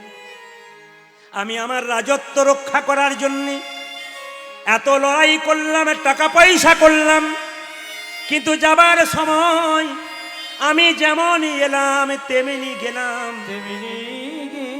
আমি জগৎকে দেখাতে চাই, খালি হাতে এসেছো ভাই, খালি হাতে যাবে ভাই, যাবার সময় কিছু নিয়ে যাবে না। বলছে তোমার মৃত্যুর পর টাকা পয়সা ছড়াতে বললে কেন? বলছে আমি যে এত রোজগার করলাম কার জন্য রেখে গেলাম, অপরাধ নেবেন না দাদা ভাইরা। এই যে এত লল্লাট করে এত কষ্ট করে আপনার টাকা রোজগার করছেন, এই টাকাটা আপনার ভালো কাজে লাগবে না যদি এখন থেকে না লাগান। কেন বলুন তো? আপনার মৃত্যুর পর আপনার ছেলে মেয়েরা টাকা নিয়ে কারাকারি করবে। যেমন মধু সংগ্রহ করে মৌচাকে মৌমাছি মধু চ্যাপ বানায়, আর মধু হরণকারীরা রাত্রিবেলায় মশাল জ্বালিয়ে মৌমাছিকে পুড়িয়ে মধু কেড়ে নেয়।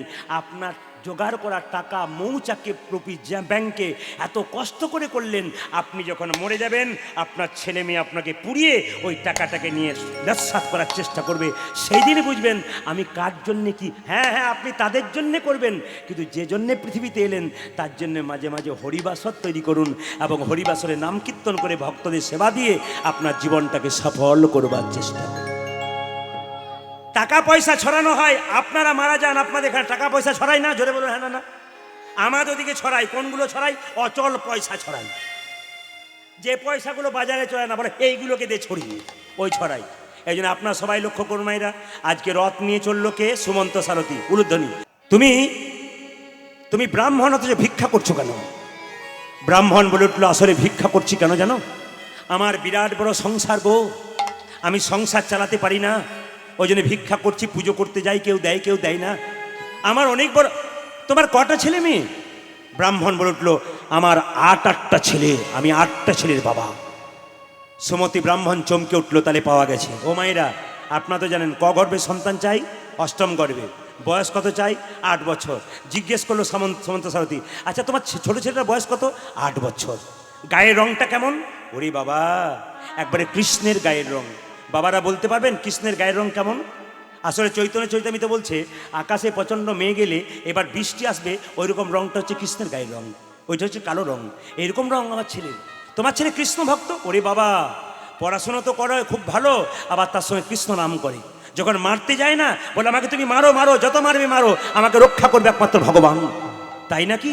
আচ্ছা আচ্ছা, সুমতি ব্রাহ্মণ, তোমাকে একটা কথা বলবো। বলে কি? তোমাকে আর ভিক্ষা করতে হবে না, তুমি রাজা হয়ে যাবে, তুমি ধনী হয়ে যাবে, তুমি ভিখারি হবে না, লোকে তোমাকে ভিখারি বলবে না। তুমি যদি একটা কাজ করতে পারো। কি কি কি কি কি কি কি কি বলছো? আমায় আনন্দে আত্মহারা হয়ে যাচ্ছে। আমি রাজা হয়ে যাব, আমি ধনী হয়ে যাব, আমাকে কি হয়েছে? সুমন্ত সারথি, কিছু মনে করবে না ব্রাহ্মণ, এই যে রথের উপরে মণিমুক্তা হীরা দেখতে পাচ্ছ, সব তোমাকে দিয়ে দেবো, আমাকে দিয়ে দেবে। কিন্তু কেন কেন? যদি তোমার ছেলে, তার নাম কি ছোটটার? কুশধ্বজ, কুশধ্বজকে যজাতির নরমের যজ্ঞে দান করে দিতে পারো।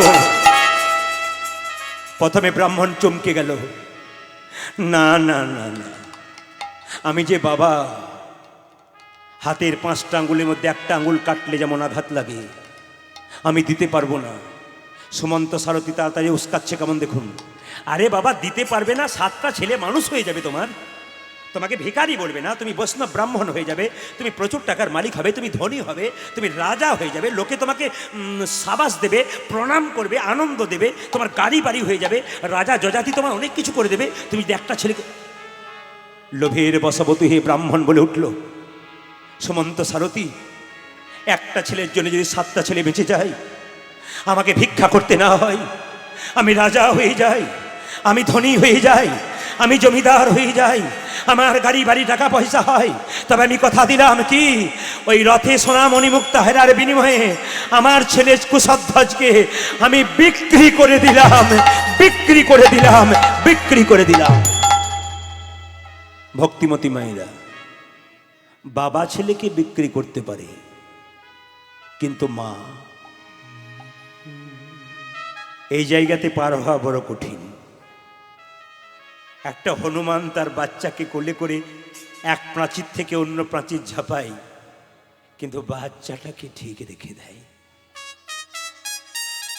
একটা গরুর বাছুর হয়েছে, আপনি বাছুরটাকে টেনে কাছে নিতে যান, গাভীটা আপনার দিকে দৌড়ে দৌড়ে যাবে আপনাকে মারবার জন্যে। কেন? ও আমার সন্তান, আমি দেব না। এমন এমন মা আছে সারা রাত্রি বাচ্চাকে নিয়ে কোলে নিয়ে বসে থাকে, খেতে পায় না, অভাব বাড়িতে, নিজে খায় না, সন্তানকে খাওয়ায়। এ হলো মা। আর মা কাকে বলে? হরে কৃষ্ণ। আর মা কাকে বলে? সংসারে বাবা হলো খুঁটি আর ছাদ, মা হলো খুঁটি। ছাদ যদি ভেঙে পড়ে, খুঁটি শক্ত থাকলে ছাদ ভাঙবে না। খুঁটি হলো মা, ছাদ হলো বাবা। আপনি ভগবানকে ভজন করুন আর না করুন, দুটো দেবদেবিকাকে পুজো করুন। কৃষ্ণকে না দিলেও চলবে, জীবন্ত দেবদেবী দুটো বাড়িতে বসে আছে, ওদেরকে দিন। অষ্টমী পুজোতে দুর্গাকে পুষ্পাঞ্জলি দিতে যাচ্ছ নতুন কাপড় পরে, আর বৃদ্ধ আর বৃদ্ধা পুরনো কাপড় পরে ঘরে বসে আছে দুটো খাবার আশায়। আর বাজার থেকে দামি দামি ফল কিনে তুমি মা দুর্গাকে দিতে যাচ্ছ। মা দুর্গা যেন ক্রোধে ভরে বলতে চাই, মাটির প্রতিমা পুজিস রে তুই, আগে ঘরের দেবদেবী দুটোকে পুজো কর। সবচেয়ে দুঃখ তো আমাদের এই জায়গাতে। কীর্তন শুনে কি লাভ হবে বাবা? আসল জায়গাটা ঠিক করতে পারলেন না তো। আমি আজকে মেয়েদেরকে বোঝাতে চাই, মেদিনীপুরে যত মায়েরা কীর্তন শুনতে এসছেন, কম বয়সের বোনেরা কীর্তন শুনতে এসছেন, আমি আপনাদের শেখাতে চাই। হাত তুলে আমার কাছে জবাব দিন তো একটা প্রশ্নের। যে স্বামীকে নিয়ে আপনি গর্ব করে বেড়াচ্ছেন, যে স্বামীর টাকা পয়সা আপনি আনন্দ করে বেড়াচ্ছেন, যে স্বামীর টাকা পয়সায় আপনি বিরাট বড় বাড়ি করে দালান করছেন, বৃদ্ধা বৃদ্ধাকে সরিয়ে দিচ্ছেন, যদি আপনার পড়াশোনা থাকে তাহলে বলুন তো, ফলটা গাছ থেকে ধরে না আকাশ থেকে পড়ে? যে ফলটা গাছ থেকে ধরেছে, যে বৃদ্ধ বৃদ্ধার কাছ থেকে তুমি তোমার স্বামীকে পেয়েছো, একদিন অক্লান্ত পরিশ্রম করে না খেয়ে তোমার স্বামীকে মানুষ করেছে বলে তুমি তাকে পেয়েছো। আগে তাদেরকে যদি তুমি সন্তুষ্ট করতে পারো তবে সংসার সুখের হবে, নইলে গাড়ি বাড়ি টাকা পয়সা হবে, সুখ তোমার জীবনে কোনোদিনও হবে না। এই জন্য পেছন ভেবে কাজ করবেন। আপনি যদি মনে করেন যে আমি বৃদ্ধ বৃদ্ধাকে দেবো না, আমি নিজে খাবো, ভুল করবেন আপনি। আপনার ছেলে মেয়ে যখন বড় হবে, সেও দেখবেন আপনাকে কাঁদাতে কাঁদাতে ঘর থেকে বের করবে। লোকের কাছে বলে বেড়াবেন আমার ছেলে খেতে দেয় না, তখন বলবো লোককে বলার দরকার নাই, আপনার পেছন দিকটা ভেবে দেখুন, আপনার অতীতটা ভেবে দেখুন, আপনি কাউকে কাঁদিয়েছেন, নইলে আপনি কাঁদবেন কেন? কাঁদালে কাঁদিতে হয়, এ কথাটা মিথ্যে নয়। যে যেমন কর্ম করে তার কর্ম অনুযায়ী ফল হয়। বাড়িতে বড় বড় মাছের পিস রান্না করার পর যে সবাইকে বড় বড় মাছের পিস দিয়ে ছোট পিসটা নিজের জন্য রাখে, সে তো মা। রান্না করার পর সবাইকে খাইয়ে দিয়ে নিজে হেসেলে আর কিছু থাকে না, চেটে পুটে খায়, ওই তো মা। সন্তান সারা দিন খায় নাই, রেগে চলে গেছে, বাড়ির সবাই খেয়ে নিয়েছে, একজন খায় নাই, ও তো মা। ছেলে যদি বাইরে থাকে, বাড়ির সবাই নিজের নিজের জায়গায় ঘুমোয়, একজন ঘুমোতে পারে না সারা রাত্রি, সে যে মা। হসপিটালে বাচ্চা হতে গেছে, ডাক্তারবাবু বলেছে মায়ের বাঁচার আশা নেই, ছেলে বাঁচতে পারে। মা শুনতে পেয়ে ডাক্তারবাবুকে মৃত্যুর সঙ্গে লড়াই করতে করতে বলে, ডাক্তারবাবু আমি যদি মরে যাই মরে যাব, মৃত্যুর আগে আমার খোকাকে একবার দেখতে পেয়ে যদি মরি তবে আমার মৃত্যুতে শান্তি হবে। এ হলো মা।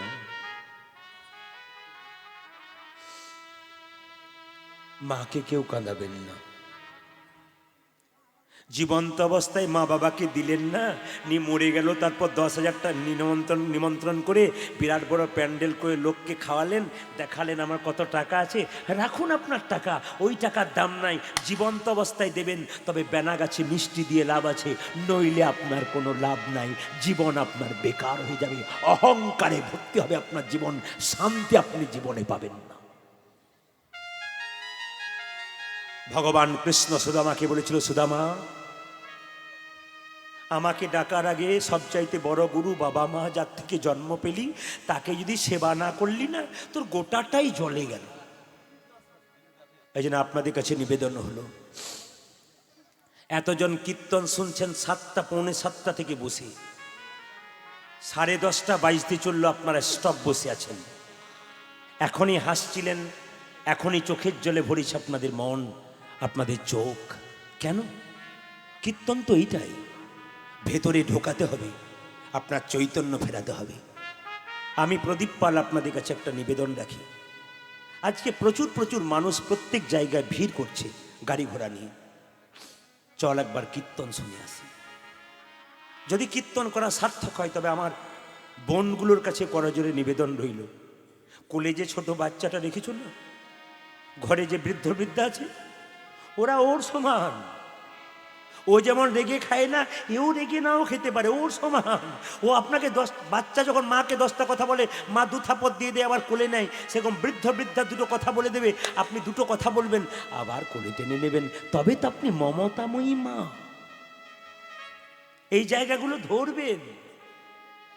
বাড়ির আসল দেবদেবী দুটোকে ঠিক না রাখতে পারলে জীবন বেকার। কিন্তু সবচাইতে দুঃখের ব্যাপার, একটা মায়ের পেটে একটা বাচ্চা 10 মাস 10 দিন জায়গা হয়, সেই ছেলে কলকাতায় ফ্ল্যাট কিনলে মা বাবার একদিনের জন্য জায়গা হয় না। কীর্তন শুনে কি লাভ আছে? মানুষ হতে পারলেন না, কীর্তন শুনে কি লাভ আছে? আপনার বিবেক হলো না, কীর্তন শুনে কি লাভ আছে? আপনি পড়াশোনা করলেন, আসল জায়গায় ফাঁকি দিলেন, আপনার কীর্তন শুনে কি লাভ আছে? আপনি এই জায়গা ঠিক করুন, আগে মানুষ হন, তারপর আপনার জীবন সুন্দর হবে, নইলে আপনার জীবন বেকার অন্ধকারে পরিপূর্ণ হবে। মা কাঁদাবেন না। যখন সুমন্ত সারথীকে নিয়ে ছুটে গেল, কে জানেন? সুমন্ত সারথীকে নিয়ে ছুটে গেল রাজা ব্রাহ্মণ সুমতি, তখন চিৎকার করে বলছে তার স্ত্রীকে, কই গো ঘরণী, কই গো, কই গো আমার কুশধ্বজ কই? আমার ব্রাহ্মণী বলে উঠল, মনেতে আনন্দ দেখি, আনন্দ দেখি, মুখে দেখি হাসি, দেখি হাসি, নয়নেতে ঝরে কেন, ধরে কেন এত অশ্রু রাশি। স্বামী অন্যদিন ভিক্ষা থেকে ফেরো তখন কুশধ্বজের নাম করো না, আজকে কুশধ্বজের জানো জানো জানো আজকে কুশধ্বজ কি করেছে? আমাকে আনন্দে আত্মহারা হয়ে গেছে, আমাকে ধনী করে দিয়েছে, আমাকে বড় লোক করে দিয়েছে, আমি আর ভিখারি হব না, আমি তাকিয়ে দেখো, তাকিয়ে দেখো রথটার দিকে, তাকিয়ে দেখো, মনে মুক্তা পরিপূর্ণ করা রথ, আমি বড় লোক হয়ে যাবো, সব দিয়ে দেবে, শুধু কুশধ্বজকে আমি বিক্রয় করে দিলাম না।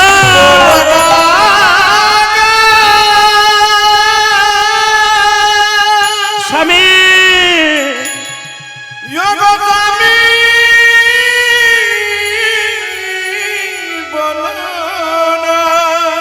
আমার জীবন থাকতে আমার খোকাকে আমি দেবো না। তুমি এমন করে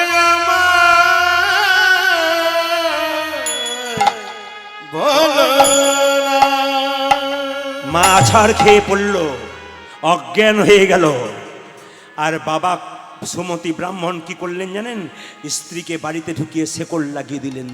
ছোট্ট ছেলে কুশধ্বজ প্রত্যেক দিন পাঠশালায় যায়, আজকে গেছে, সকাল থেকে কাঁদছে। বন্ধুরা বলছে, কুশধ্বজ কি হয়েছে তোর, কি হয়েছে? জানিস আমি স্বপ্ন দেখেছি, আমার বাবা না আমাকে বিক্রি করে দিয়েছে। গুরুদেব বলল, কি রে তোর মন খারাপ কেন? আমার বাবা আমাকে বিক্রি করে দিয়েছে, আমি স্বপ্ন দেখেছি। সঙ্গে সঙ্গে গুরুদেব বলল, বাবা স্বপ্ন সত্যি হয় না। বলছে, না আমার মায়ের মুখে শুনেছি ভোরবেলাকার স্বপ্ন সত্যি হয়ে যায়, আমি এই স্বপ্ন। গুরুদেব দেখলো ছেলেটার মন আজকে খারাপ, যা বাবা তুই বন্ধু বান্ধবের সঙ্গে খেলা করবে, গিয়ে হরিনামের খেলা খেলবে। ছোট্ট ছেলে কুশধ্বজ তার বন্ধুদের নিয়ে গাইছে, ওরে আজ আমাদের শেষ জীবন,